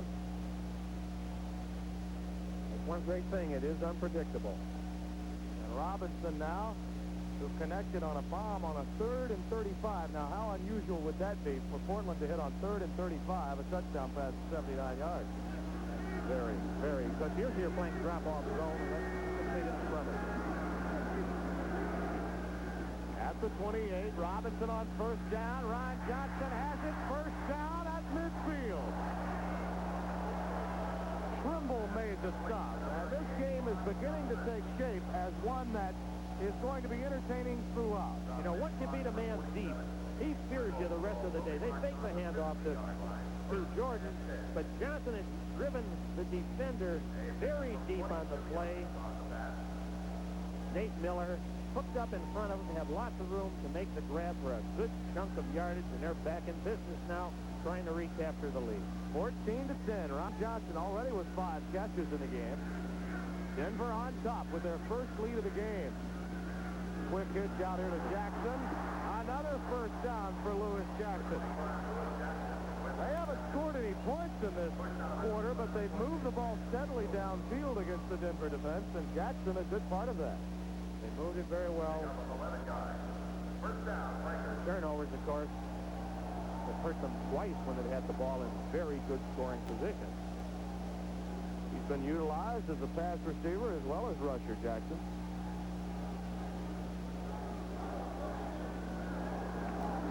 We have an official's timeout now. We have an injured linesman or line marker, one or the other. They'll put that on injured reserve, right? Bring in a new one, guys. Oh, yeah, broke that. Injured chain. Mounts is over there yelling, that guy stretched that chain all the way. Get the full 10 yards. He stretched it all right. Wonder what it cost to put the chain on the developmental squad. 14-10 is our score. The Denver Gold on top, making good use of the opportunities afforded them by the breakers. They're still working on the chain there. It's been, at least for the moment, put on the DL. The disabled list. And gaffer's tape will always come through for you in the clutch. You know, Tim, something that I've been aware of, two of the top receiving threats in the game. Dan Ross on one team has been shut down fairly well, and Leonard Harris hasn't been real productive tonight after a 177-yard game just a week ago against the Houston Gamblers. Here comes Nevins back in and out now because too late. Joe Kinney also going out, and Irvin also goes out. Only one linebacker in the game. They really spread out that secondary. First down, swing pattern for Jordan. He makes one great move, fumbles again, and fumbles it out of bounds and gains 7 yards on the fumble. Inside the 25 at the 23.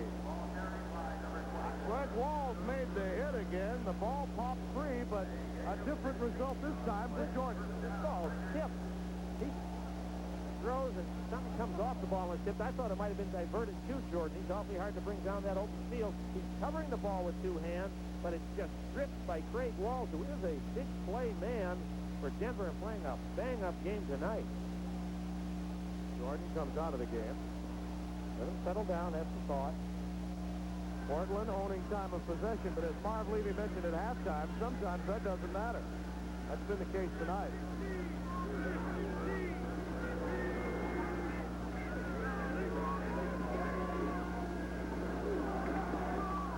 Jackson inside the 20 to the 18. A gain of 5. It will be second down at 5 for Portland. The right side of the Portland line, Broderick Thompson and Dan Hurley have done a very good job tonight. They've tended to stress running that way, particularly on inside plays, since their left side is so banged up. They've got people. Lewis Bullard is out over there. Jerry Raymond is out. So they're struggling on the left side. They're holding their own, but they're stressing what they should where they feel their stronger linemen are. By the way, Lavasa has come back into the game at center. Roberts has moved back to the guard, and Winters is now out of the game. Second and 5. Johnson. Nearly a miraculous catch by Ron Johnson. Nate Miller, coming off an injury, was there to make the play for Denver. Robinson flings that ball. It goes a little bit behind Johnson, off his back shoulder, as you can see, and then coming in very tough to comb it out again, the old defensive strip drill. To pull it away, Nate Miller. Miller got burned early, but I got to give the young man credit. He's fighting tooth and nail the rest of the way. Didn't let it get him down. He hasn't put his chin on his chest. He's a battler. He's against a tough receiver out there who right now is just taking a few lumps himself. That's Ron Johnson. They're tending to him, and Matt Robinson over to discuss the issue. You see all the way out there, Dick Corey, to check on his player. He's a player's coach. And one of the first guys to get there to his injured player was the head coach of the team. Coming up this weekend, New Jersey against Oakland. Paul McGuire and I will be there for that one here on ESPN tomorrow. Jacksonville, Memphis. Now, we'll have continual updates on that vital game in the Eastern Conference from Memphis. So during that New Jersey-Oakland game, we'll have that game covered for you as well. And then there's the rest of the schedule. Birmingham, Tampa Bay, critical game for the Bandits. Arizona taking on Los Angeles. Arizona theoretically not out of it in the Western Conference. With some help, they could be in it with 9 losses. San Antonio and Houston coming up on ESPN Monday night.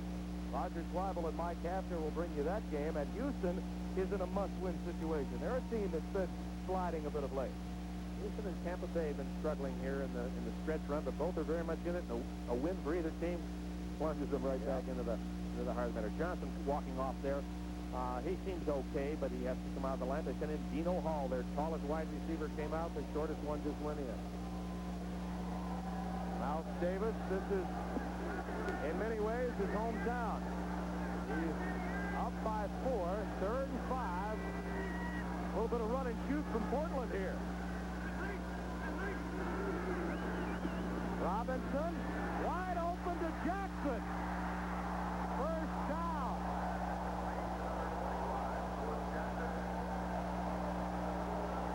I'm going to tell you what happened. Darrell Hemphill was talking to some other players because he had trouble with the strings on his shoulder pads. And by the time he looked up, he realized his man was running a pattern in the flat. Oh, my gosh, I better go get him. He finally gets over and pushes him out of bounds, but too late. But how ironic. It's Portland The home for Mouse Davis that comes out with a little run and shoot to pay tribute to the counterpart on the Denver sidelines. He goes for a vital first down. They were in a run and shoot formation. 1st and 6.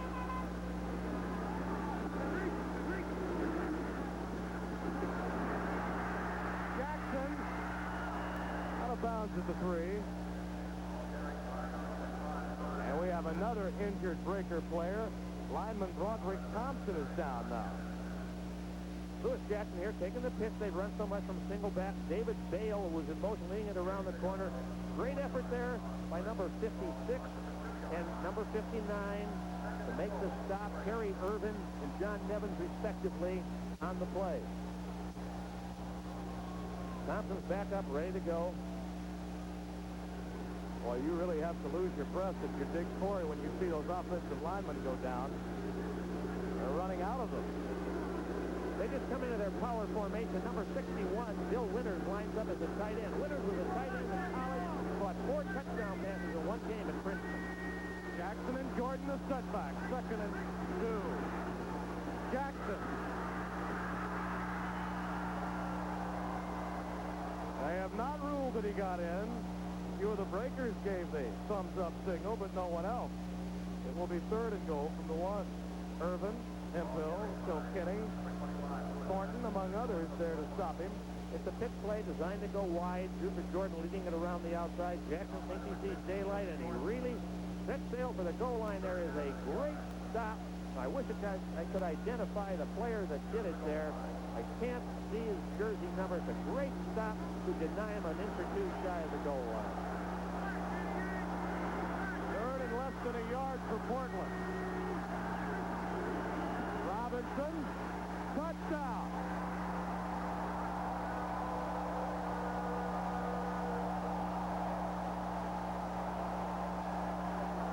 He did a dangerous thing there.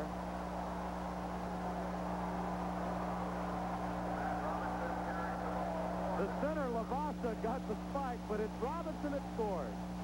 He breaks the plane, touchdown now. Everything else that happens is meaningless. Broke that plane.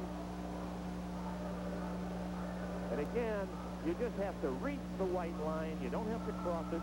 The white line is in the end zone.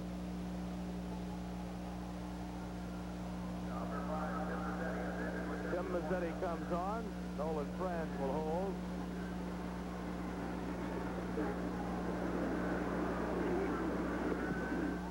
Franz handled a difficult snap, but it goes through, and it's now 17-14. And Mazzetti says thank you to Nolan Franz there. Matt Robinson got the job done again. Portland coming through in a drive that you really have to believe they had to have, coming off of that bad break that gave up a touchdown. Absolutely, after 2 turnovers, which denied them touchdowns, one of them actually being a 14-point turnover, 7 they didn't get, and 7 which Denver did get. Had to give them a lift at a time when they needed it. Just 3 minutes and a few seconds left in the 3rd quarter. I know you made your living at one time coaching special teams, but I've never seen anyone react so well to that special team aspect. And you could tell that Nolan Franz made a key hold there off a bad snap. Yes, he did. And people think of special teams, they usually think you mean the punter and the place kicker. It's so much more comprehensive than that, Tim. Much more comprehensive. Take a look at the scoring drive, however. 9 plays, just 3 minutes and 17 seconds is all it took them to go 72 yards. Big pass along the way. One to Ron Johnson, one to Lewis Jackson, which I think were the key plays in the drive. Tim Mazzetti about to kick off. Harris, Caleb for a back deep, along with Nate Harris.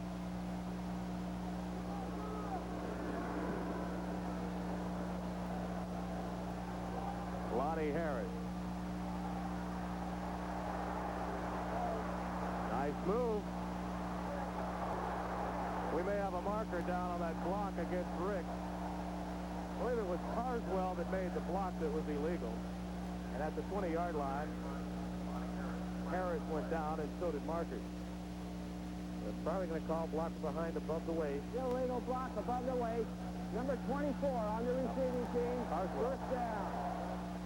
It was pretty darn close. Called it on Ernie Carswell. Here we get a look at it. Here we see 33 Ricks closing in.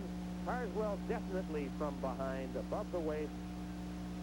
10-yard penalty. The thing that usually hurts on those, it not only is a 10-yard penalty, but very often negates a long kick return. Now, Denver's in a situation where they must make something happen. Absolutely. Deep in their own territory, a penalty right after a play like that really hurts.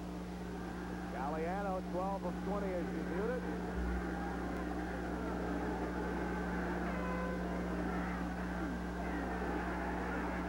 There's what you have to do, right? Try to get the big play, and markers are down, and a big play will be the end result. Miller will be called for interference. I'd like to see that one again. I thought Miller came in and made a fine play closing in. He did too. Pass interference. Number 40 on the defense.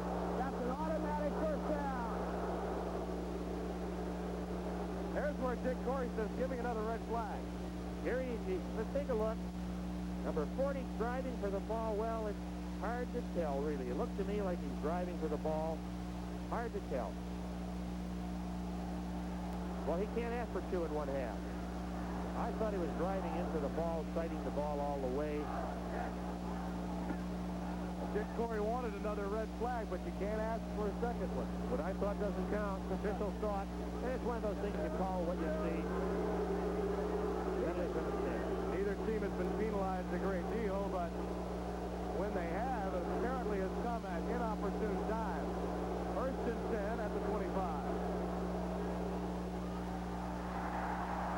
Once again, Jeff Merrill got a hand on it and caused the incompleted pass.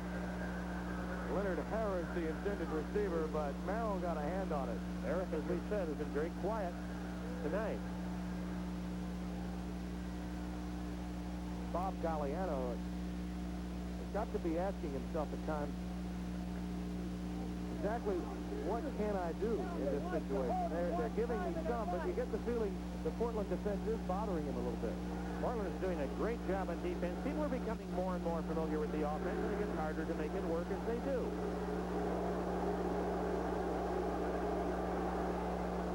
Second down and 10. Hughes gave the pressure, and it's picked off by Storr.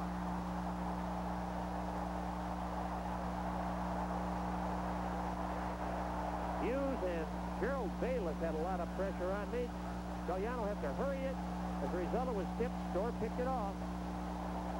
Let's get a look. We can see the entire secondary here spread out. They're driving into deep zones. All the rushes coming from up front, trying to hit the short crossing route there to, was it Siegel or Johnson? But it is tipped. Storr heads right upfield. Galliano starting to sprint to his own right on this as he seeks to read the pattern. See Bayless 860, even though he doesn't make the stop. He forces the play back inside where Hughes really lowers the boom on Galliano, and they're position to score again. First interception for Storr of the year. Greg Storr out of Boston College. Jackson. Nevins runs him out of bounds. What speed, lateral pursuit by Nevins. Loss of a yard. That's one of those bounce outside plays if there's nothing inside. We see Jackson take it closed up. I'm going to get outside. The defense has collapsed, but John Nevins just slides down behind the line. Probably pinch charges up front, which leaves the middle linebacker the opportunity to roll from tackle to tackle. And Nevins is the right guy to do that type of assignment. Second down and 11 yards to go now for the Breakers. Dan Ross in the game at one tight end. Bale in the other tight end. One tight end look here. Robinson. Nowhere near the intended receiver, Bale. That draws a few boos from the crowd. I think he expected Ron Johnson, the wide receiver, to break back out on a flag pattern the way he threw the ball, because it was such a tremendous lead if he was going to Bales that hard to believe that's who he was seeking to throw to. Bale has come out. Brown has come back in. There's Bob Galliano. Backup quarterback in Kansas City for Marv Levy during his tenure there. Found a home in the run and shoot.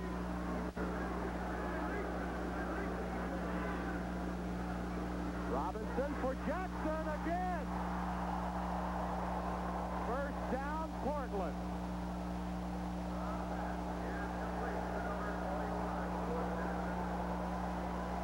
An all-out linebacker blitz which meant a free safety from his deep middle spot, had to cover man-to-man against Lewis Jackson. Robinson laid it in there perfectly out of the shotgun formation. Just lost it the minute he read that he was getting the blitz. You saw Walls there blitzing 47. Steve Trimble had impossible coverage on it if Robinson could lay the ball in that well, and he did. 1:39 is left. And Lewis Jackson is quickly becoming tomorrow morning's sidebar story in the Oregonian newspaper here. He's been some factor. There he is again. That time stopped in a hurry by Doug Mikulich, himself a Portland Stater. Played for Mouse Davis here. Only early, though. Actually in his rookie season now, so saw the end of the Mouse era. Lewis Jackson, there you see his numbers. From Portland's point of view, it's important they come away here with points. It's always important, I guess, come away with points. But when they've had so much momentum and has been down here so often and have just regained the lead and then get a big break, from their standpoint, they have to capitalize on it. Second down and 10. Nolan Franz dropped it at the 5-yard line. Could have had it. Was drilled right in there. Robinson took about 3 steps on a semi-roll, pulled up, and zipped it to Franz in the hole of the zone. Here we see the ball approaching Franz. You can see a little bit low, but certainly a ball that should be caught. He's normally a very sure-handed receiver. Terry Irvin, along with Kilkenny, the two linebackers, were both converging. And they both come out of the game now on 3rd and 10. 51 seconds left, third quarter. Mouse Davis' club down by 3, and Portland right around 50% in these situations on the night.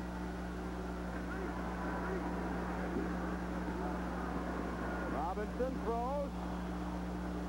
He read the blitz, but Ross didn't see the pass coming, and it will be 4th down and enter Tim Mazzetti.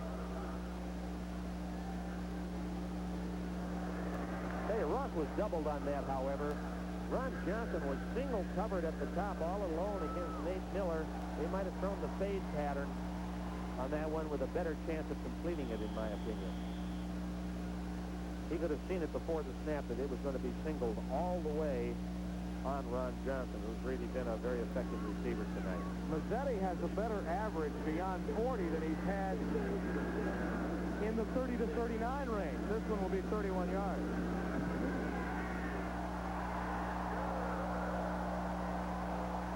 He got this one. So, Tim Mazzetti with another field goal to make it 20 to 14. And the Breakers do come away with something on a nice drive. After the interception by Storr, they got a couple of first downs and we're in position to get 3. 20 to 14 our score now. Portland surprising the Denver Gold just a bit. There are the Western Conference standings now.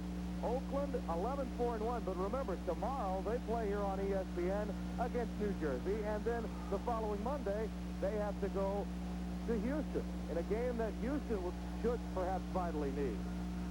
Denver has Jacksonville left on its schedule, and they will be eagerly awaiting the outcome of that Jacksonville game with Memphis. That game could be meaningful for Jacksonville as well when Denver plays. They're all meaningful. I tried to read all the combinations of who's going to get in the playoffs, and I think what I'll do is wait till the 18th game's over and say those are the 8 that are in it. If I was coaching, I'd be figuring all those things out. And the teams that are in it, that are already assured a spot, still don't know if they'll have the opportunity to host. Well, that's true. That's another story in itself. You know, one thing, Tim, that I've been very impressed with Mouse Davis's team this year, they are 8-0 against teams that are under 500. You say, what's so great about that? You have to keep your team sharp to do that, and that's how you win championships. Win the games against the teams you should beat. They're struggling tonight. Lonnie Harris at his 3. Tommy Haynes, along with Dwight Beverly, make the hits for the Breakers. And there are some players that are sprawled out on the field in various and sundry places. That's one of them right there, Terry Irvin, linebacker, getting up gingerly, but he's seemingly in good shape. Bob Galliano comes back in, and Tommy Haynes has impressed me tonight. There you see Denver possessions now in the second half. Look at that. Oh, well, and then you say, well, how'd they score? They picked up a turnover themselves. Joe Herring ran it in. Well, he should get at least the assist, right? For Hemphill, who scored. Galliano. Mark Lewis had a hand on it. Really dropped it, though, before being hit by Bruce Miller, although he may have heard footsteps. 2nd and 10 coming up. Well, the ball's a little bit behind him. I think Galliano expected Lewis to hook up. Lewis read I should run a post pattern. Was thrown a little behind him. Would have been a very fine catch if he caught the ball. Portland secondary, which is playing 90% zone tonight, is doing a super job of converging once that ball is airborne. 20-14. 13 seconds are left in the third quarter. Portland leading Denver.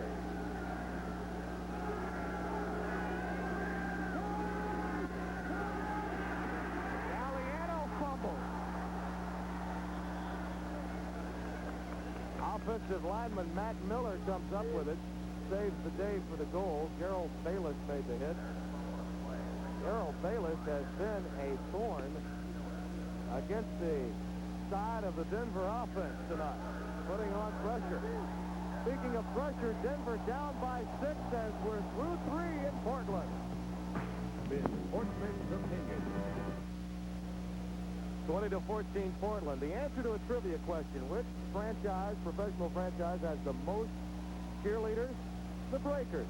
They had heartbreakers in Boston. They had heartbreakers in New Orleans. Now they have heartbreakers in Portland. The most cheerleaders any one franchise has ever had. 3rd and 15. Galliano. Little lateral to Johnson. Up to about the 27-yard line. Again, Bayless all over Galliano. I tell you, the front group, the front linemen are doing such a great job because it's just 3 rushing. Look at everybody else is covering. Everybody is covering. They're doing a super job of covering. It should give Galliano a lot of time, but that front 3 is putting great pressure on him. When 3 men can do it, either they're not protecting or the 3 men are doing a Herculean job.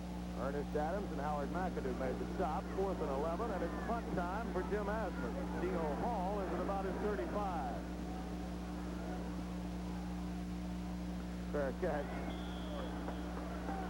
A little late fair catch, but it's legal at the 36-yard line. Portland again with good field position. They have a 6-point lead. 5-yard run up to the 40. So as we resume here, it's 2nd down and 5 for the Breakers.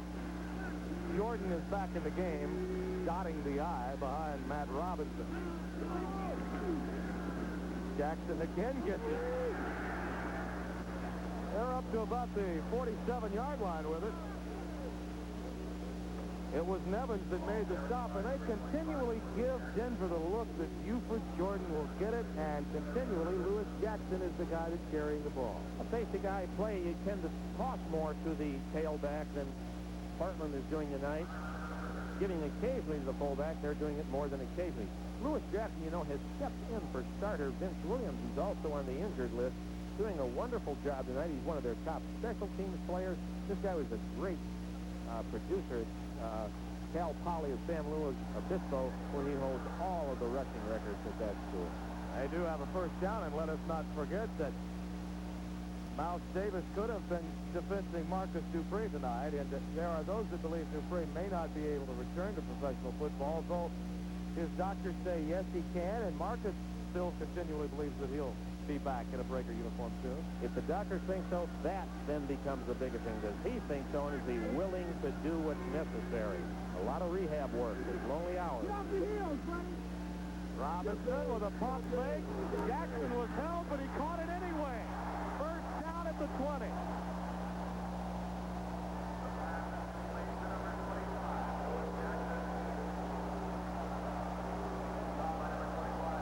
They had his shirt tail, but it still didn't stop the reception.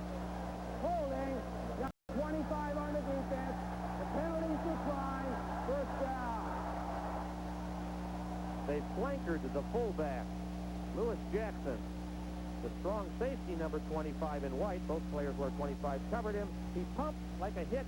Then Lewis Jackson took off. He had Hemphill beat. Hemphill had been closing. He grabbed his shirt tail before they came back onto the picture screen, but it was very obvious. Jackson made a fine catch anyway and continues with his starring role for the night. Look at that, 88 rushing yards, 93 in the air. What a factor he's been. First and 10 at the 20.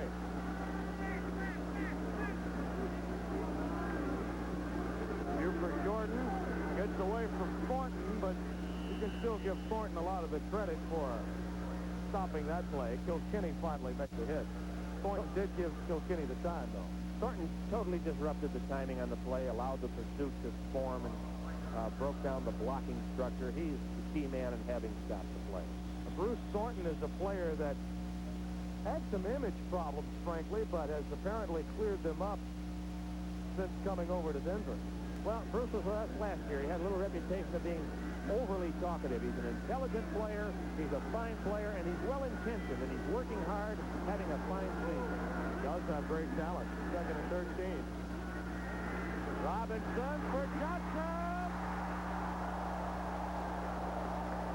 Not quite in. Less than a yard away from a touchdown. Nate Miller made the stop, and markers are down. And it appears that Portland is going. Number 89 on the offense. Still second down. Boy, Dan Ross is upset. They can boo, but I don't know if it was Ross, but I sure saw somebody along that line grab a person who was rushing and yank him to the ground. Now, whether it was Dan Ross or not, I wasn't able to identify it because if the ball was airborne, I looked downfield. That's him with a helmet off, fleeting escape. But it's referred to as righteously indignant, I think. Yeah, right. Times were tough for Dan Ross. He played at Northeastern, you might recall, and he's a great talent as well. Drafted second by the Cincinnati Bengals. Had fine years there, including a performance in Super Bowl 1981. Nolan Franz is in the game. Second down and 23 for Portland.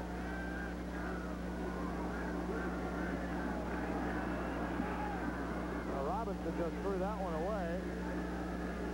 Denver would like to see grounding. Doug Nicholas was all over him, and Robinson a little shaken. No flag, though.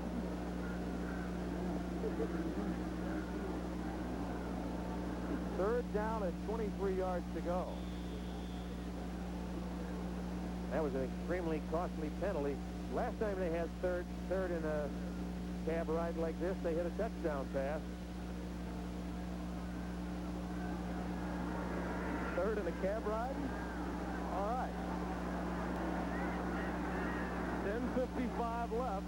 Portland leading 20-14. Out of the shotgun.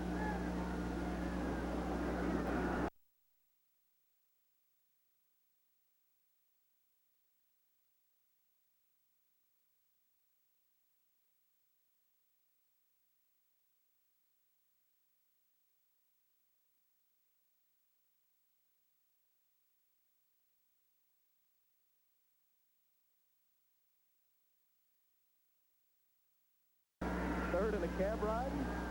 All right. 10:55 left. Portland leading 20-14. Out of the shotgun. Marion Brown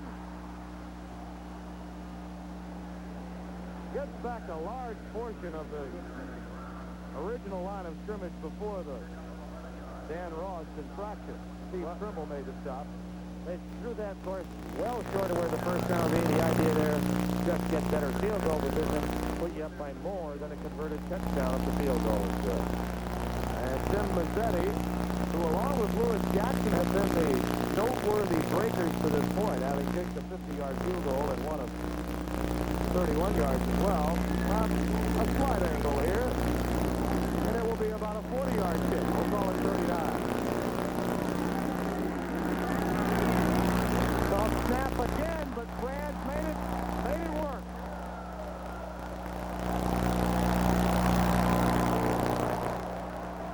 The special teams are coming through for the Breakers, and they've broken to a 9-point lead over Denver.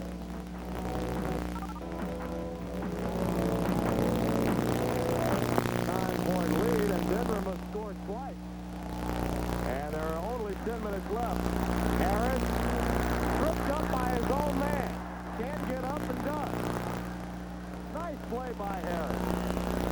He was tripped up by Walt Downing. There's Downing.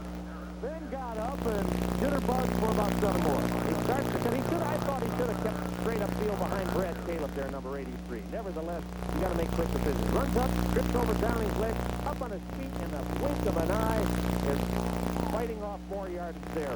Another thing we felt was very important on the kicking teams, it is offensive defense, is I want get-up guys. If you're down, get up in a hurry.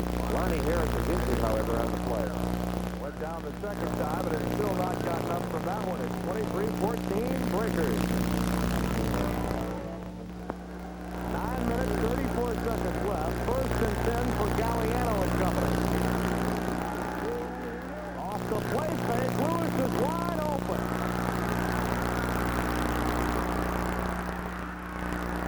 Finally knocked out of bounds by Dwight Taylor at the 8-yard line.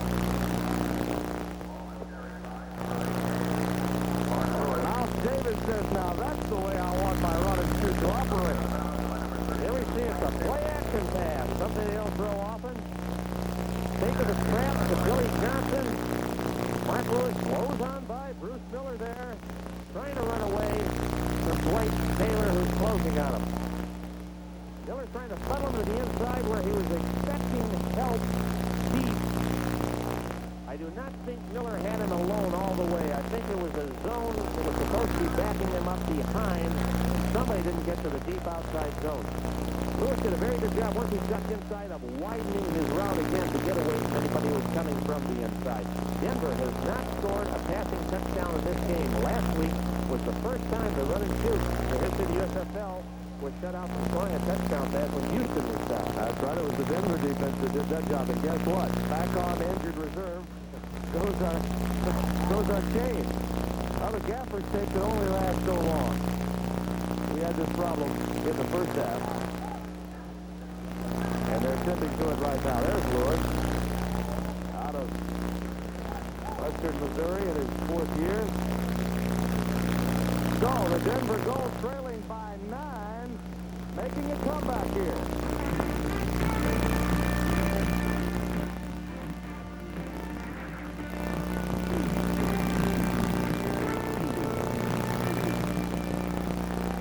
Welcome back to Civic Stadium here in Portland, Oregon. The Portland Breakers leading Denver by a score of 23-14. Jim Brando and Marv Levy with you. But right now, the Gold have a first and goal at the 8. Johnson, the lone cutback. Leonard Harris in motion to the top of your screen. Johnson. Barrel through for 5. Gets down to the 3-yard line. They like to run the trap here. Here's Billy Johnson carrying the trap up over the left side, burrowing forward, getting very close to the goal line. Now, John Yarno, number 66, double teaming there along with Bill Withers. And Yarno could take him alone because of the inside charge of the defender. Withers came off to try and help on someone else. Second down and 3 now. This is Johnson's territory normally. Now remember, he does have 1 touchdown already. Pretty good yards per carry average as well. Inside pass is complete, knocked away beautifully by Miller. Well, Miller comes back and says, take that. We're 1 for 1. I'm with you. I looked for Johnson again on that play, particularly with such success on first down. Then it was second down on the 2.5-yard line.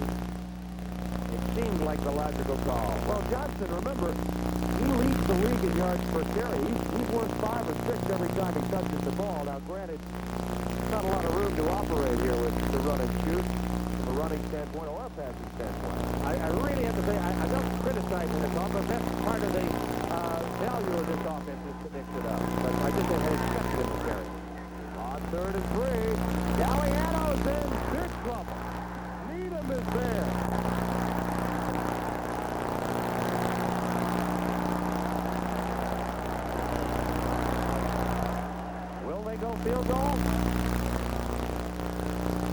8:19 is left. Ben Needham. This play was stuffed up early, though. Lots of heat. We see pressure from the outside from Rick Storr. Burgess from the outside backers. But they should go field goal here. Bring them within less than a converted touchdown to win, and that's what they're doing. That's what they are doing. The Portland defense, which there are a lot of coaches in this league that have left here saying the Portland defense is sound. They have a lot of offensive problems, but the Portland defense is sound. And it has been tonight. They've played well. They've struggled during the year, but they've played well tonight. 23-yard attempt now for Aspen. And nailed it.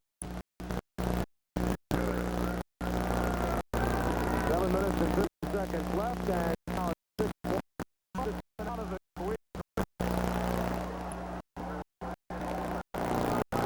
You know, what Corey is saying is, hey, guys, we got to move the ball. We're not thinking about just playing defense. We're not thinking about just protecting that lead. We got to move the ball. Offense, it's up to you. You guys bring it back. Control the clock. Take it down there. Score again.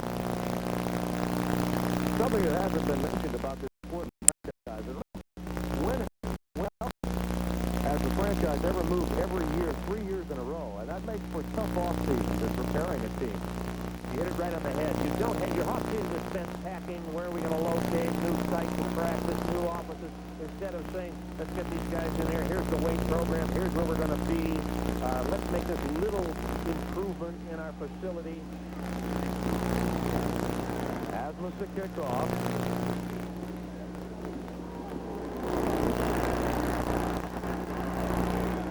And it's Jackson with the return out to about the 19-yard line before being pushed back by a bevy of players in white. Led by Donnie Williams. Beating the press. They've done that. Portland has won against outstanding teams. Well, Oakland, Memphis, Tampa are against another very strong team tonight. Nurturing a slight lead with almost 8 minutes still left to play. And here comes Matt Robinson, who Dick Corey would be quick to tell you has been a different quarterback the last few weeks. Yes, he has. And again, the re-addition of a healthy Buford Jordan, the reawakening of, not that he was asleep, but the reawakening of being able to use Dan Ross because of the addition of two good wide receivers, all of help. At the 19, first and 10, Portland. Jordan up to about the 21. Again, he was holding that ball like a breadbasket, and he's already fumbled once and lost it, and on the second time, gained a few yards. Here's John Nevins, their fine middle linebacker, strap iron, lowering the shoulder to get underneath the block of center. Roger Lavassa helps to turn the play back inside, where his teammates, who have to be awfully fired up now, they know they have to get the ball. Whatever Dick was telling his people on this sideline, Miles and his coaches are saying, no, we got to get it. Don't let them march a long way. Give our offense a chance quickly. Second down and 8 at the 21.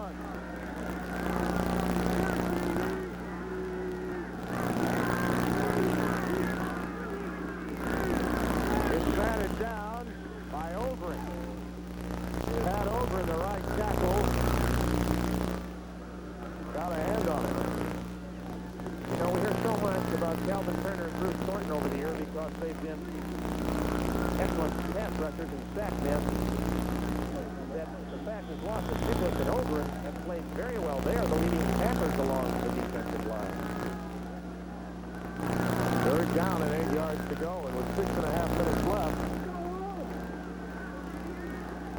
This is turning into a crucial play here.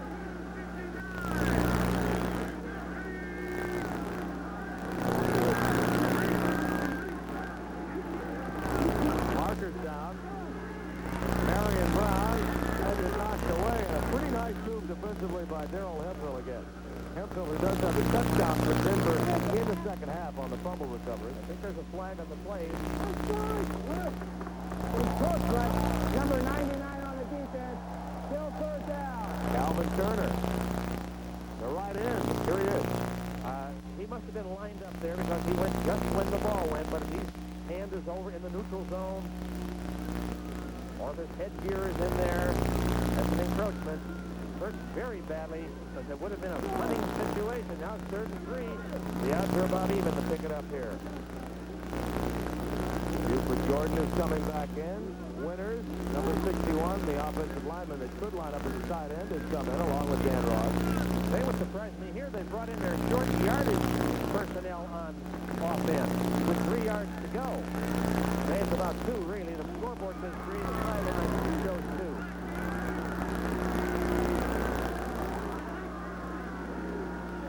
Jackson, a block from Buford Jordan, and perhaps a first down. Yes, they will mark it for a first down. And Jordan gave him just enough room, and then Jackson used his speed. No dancing around here. Frank Roberts pulling. Jordan getting a good block. Hard closed down by the corner. Jackson holding that ball out there in a dangerous corner. All right. Jordan leading the play. Number 24, cutting pursuit from the inside. There's an inside blitz. Jackson just barely able to evade the outstretched hands of the man who could have denied him the first down. So that 100 mark, Tim. Yeah, this is a career for him. 91 yards. First and 10, just shy of the 30. Play fake. Johnson.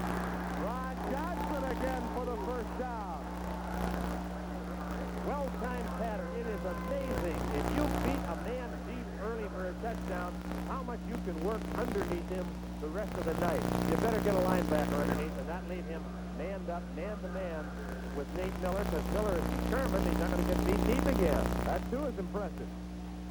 Well, Dick Corey said the addition of Ron Johnson and Marion Brown, who hasn't been as productive tonight as Johnson, has really made a tremendous difference in why he's been able to win some games against some very strong teams in the late going of the season.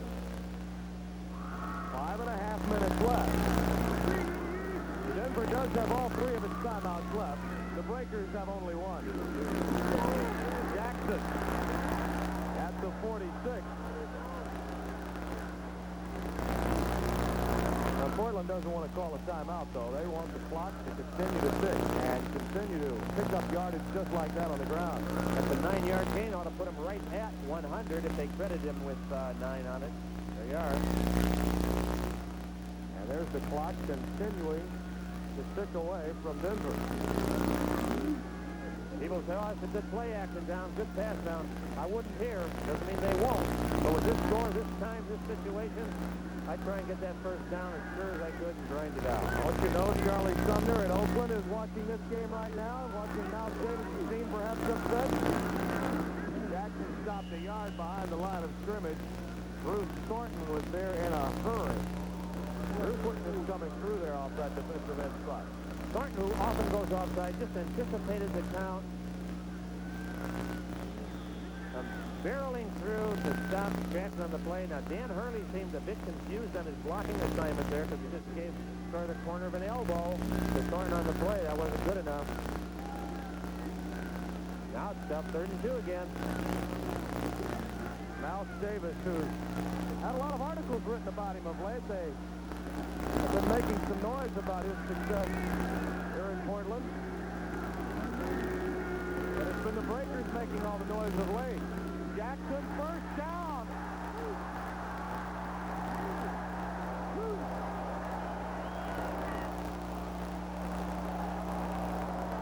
That will bring on a bit more noise here at Civic Stadium. Right up again. Great shot. Over the right side with Jackson. Cut back. Now, I've got to give credit to the Breakers staff because the play before on 2nd and 1, they determined they were going to run up over the right side. Nice cutback. They did. They didn't succeed. They came right back with the play they felt was best. Excitement time down the sideline. A little animation coming from Dick Corey with 3 minutes left. One more first down and more time off that clock, and Denver will have to start using some of their timeouts. Jordan, boy, he just went right over Steve Trimble. They have helmet into Trimble and just carried him about 5 yards down to the 20-yard line. Okay, here's Jordan running very low. Great bend. He's underneath Trimble. Not much Trimble can do, but just try to bulldog him down and yell for help. They've bled 5 minutes off this clock right now, and I'll tell you, this is when you really need a great running game. This is one of the main reasons to protect the lead and use the clock. Well, they had a good running game tonight with Jackson and Jordan. 2nd and 4. Jackson. And Joel Kinney was there quickly along with Nate Miller. And now, Denver will call a timeout before the 2-minute warning.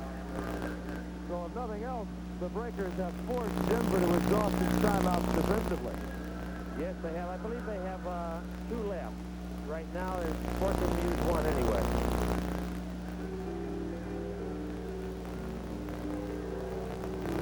Al Davis, he knows the job in front of him right now. And his team. There you see it, timeout remaining, and Denver does have 2 left. Actually 3, though. Well, 3 if you count the 2-minute warning. Yes.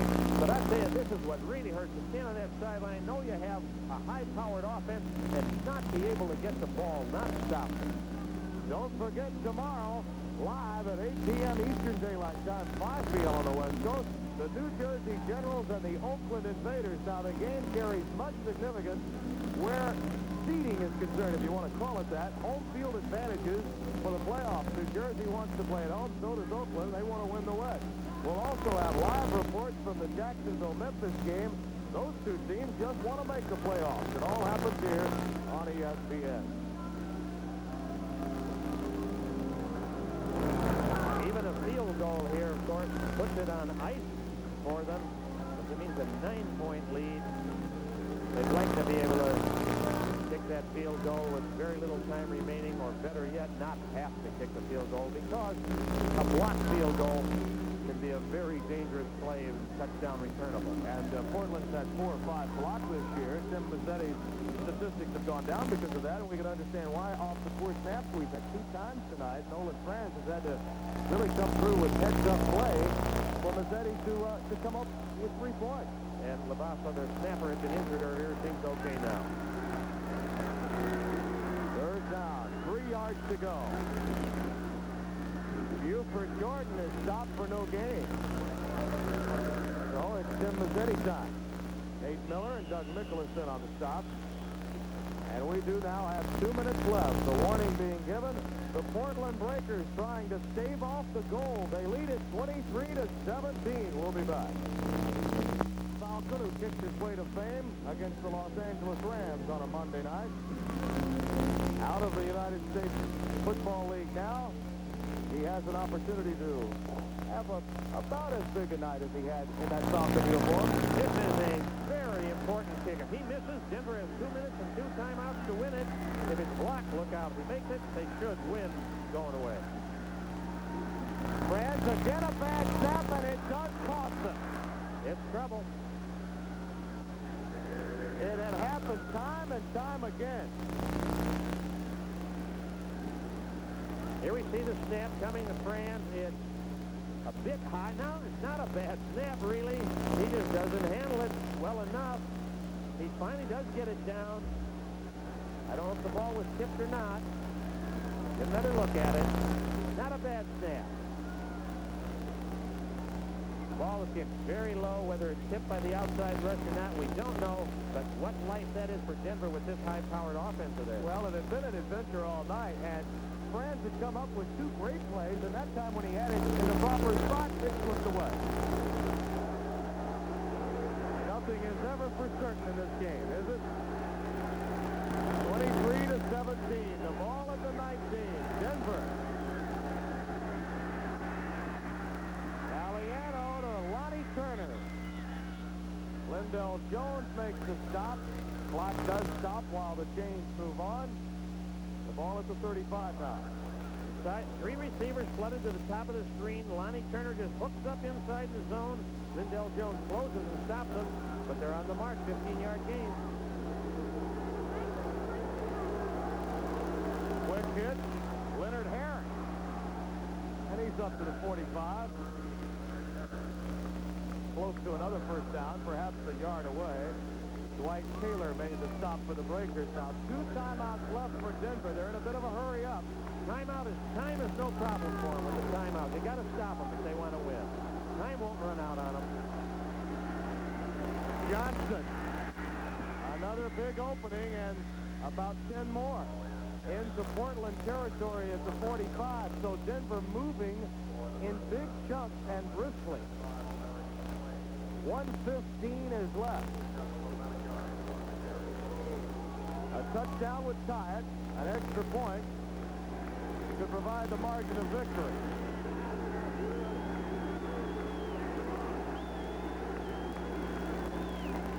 Galliano to Harris, and he takes the easy way out. Affords himself and his teammates more time as Joe Rustic was over there to intimidate him out of the sideline. Well, he made the wise move. He gained a yard or two, wouldn't have made that much difference. Saved the clock. It's like an incompletion, really. No gain on the play. You can see Dick Corey saying, oh, not again. Here we had it. All we had to do was kick it through. We had done it 3 times before, but not a 4th.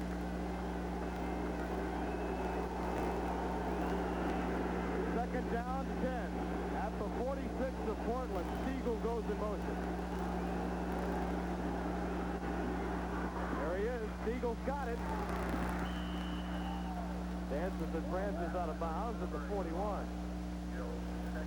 So it will be 3rd down and a passing situation. Of course, with the run and shoot, it's always passing situation, isn't it? It sure is. Every situation is the same. The out for the run and shoot. Joe Resnick, if he could have made that tackle and kept Siegel in bounds, would have held him. But again, I do not think that the clock is a factor that's going to stop Denver here. They're either going to score downs or they're going to run out of downs or lose the ball. And we have a malfunctioning clock now. What a time for that, huh? Yep. That may take the wind out of the sails of Denver just a bit. That makes them stop anyway. Well, this is one of those things that I've always felt as a coach. It happened. Let's not say, does this help us or help them? What's going to make the difference is how we play and how they play. Don't look for a reason why we would have won if the clock hadn't malfunctioned or if it hadn't rained or if the shoelace hadn't been broken. Go on out and play. Win the game. Earn it. Everyone's looking for distractions, right? Everyone's always looking for distractions. 3rd down and 6. The fans trying to become a distraction now.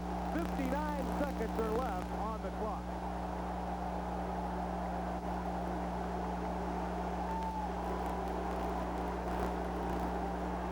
Mark Lewis silences the crowd and has a 1st down at the 25 of Portland. And Galliano quickly calls for and gets the timeout. 53 seconds now left.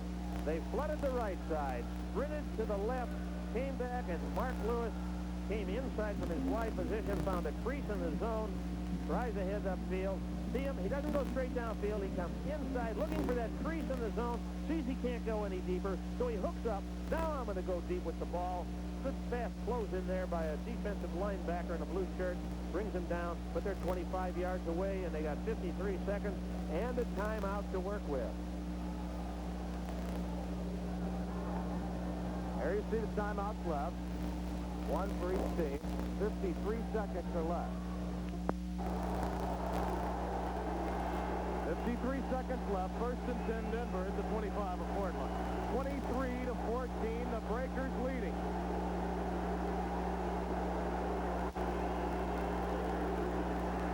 Lewis again. Yes. Out of bounds at about the 11-yard line, and 48 are left on the clock. This is the key guy, Mark Lewis. They sent motion away from Lewis as they got single coverage. Bruce Miller on Lewis. Miller wasn't going to let him go deep. Gave him a big cushion. Lewis ran an out cut. Wow, I don't know about that second foot down. I don't know about it, but there's no red flags left.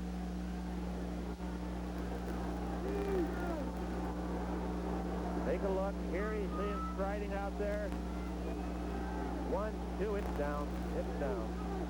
Remember now, Denver 3 times a week ago against Houston in the 1st half. Inside the 20, failed to score. Here they are again, this time in the Pacific Northwest. Down by 6.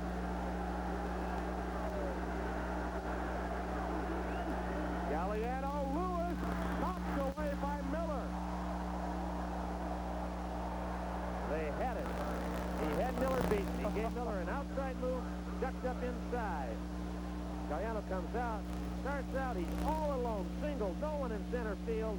Ball's a little bit behind him. Tiller's fighting for his life. Certainly didn't give up. Batted it away. Here we see, look at that center field there. Lewis heading straight upfield on it.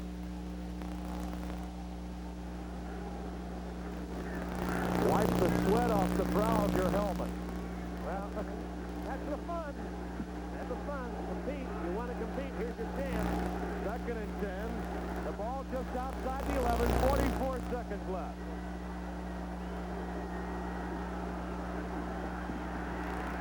Knocked away and nearly intercepted.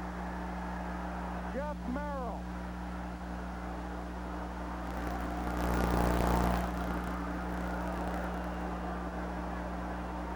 Jeff Merrill got a hand on it. Batted it down. Galliano starting to sprint right, trying to get somebody single in the backside, looking for a crossing receiver, Gil Stiegel, at the last moment. And whether he would have gotten it or not, it made much difference because Merrill got his hand up. Galliano tried to flick it in the last minute. 3rd down and 10. And the Portland defense. You really couldn't ask for a better job by the defense if you're Dick Corey, but here he is asking them again to come through. Caleb in the game in motion. Delayed. Denver huddled around mountains. Portland huddled around the hills of Oregon, and they've been climbing up and around and over hills all evening long, and it comes down to one play. 4th and 7.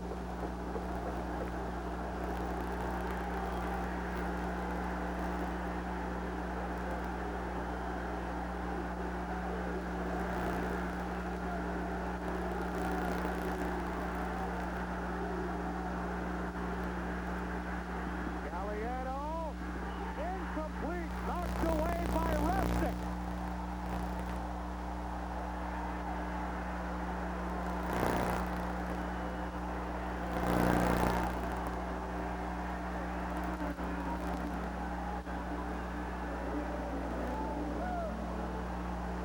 He's the quarterback of that secondary. This is a 5-11 team, ladies and gentlemen, and the party is on. Look at this. You think it's that important to win even though you don't have a chance for the playoffs? Bob come out. He looked first for 88, Mark Lewis. Felt he wasn't there. Now is looking for his crossing receiver. And 45 also. Tommy Haynes got his hand in there as well. Mouse Davis watching it. You see the crestfallen nature of it. Tremendously disappointing. This will be the second week in a row that a run-and-shoot team, which lost, did not have a touchdown pass. And Dick Corey's team has really shown its will. He's a player's coach, and his players are happy. Well, Mouse is too. They like him. They have reason to. The loss today, they'll go back to work tomorrow and get ready for that Jacksonville game, believe me. So the Portland Breakers have scored another upset. Their 3rd win in 4 weeks. The former quarterback under Pat Leahy at Notre Dame showed a little of a fighting Irish within his team tonight. 23-17, Portland wins. We'll return to a jubilant Portland after this. It was a dandy tonight in Portland. They beat Denver by a score of 23-17. Coming up tomorrow, it's New Jersey and Oakland, 8 p.m. Eastern Time, 5 p.m. on the West Coast. And then on Monday night, it will be San Antonio at Houston, 8 p.m. Eastern and 5 p.m. again on the Pacific Coast. More great action here on ESPN. From Marv Levy, Tim Brando saying so long. Dick Corey's gone from Boston to New Orleans. Now he's found happiness in Portland.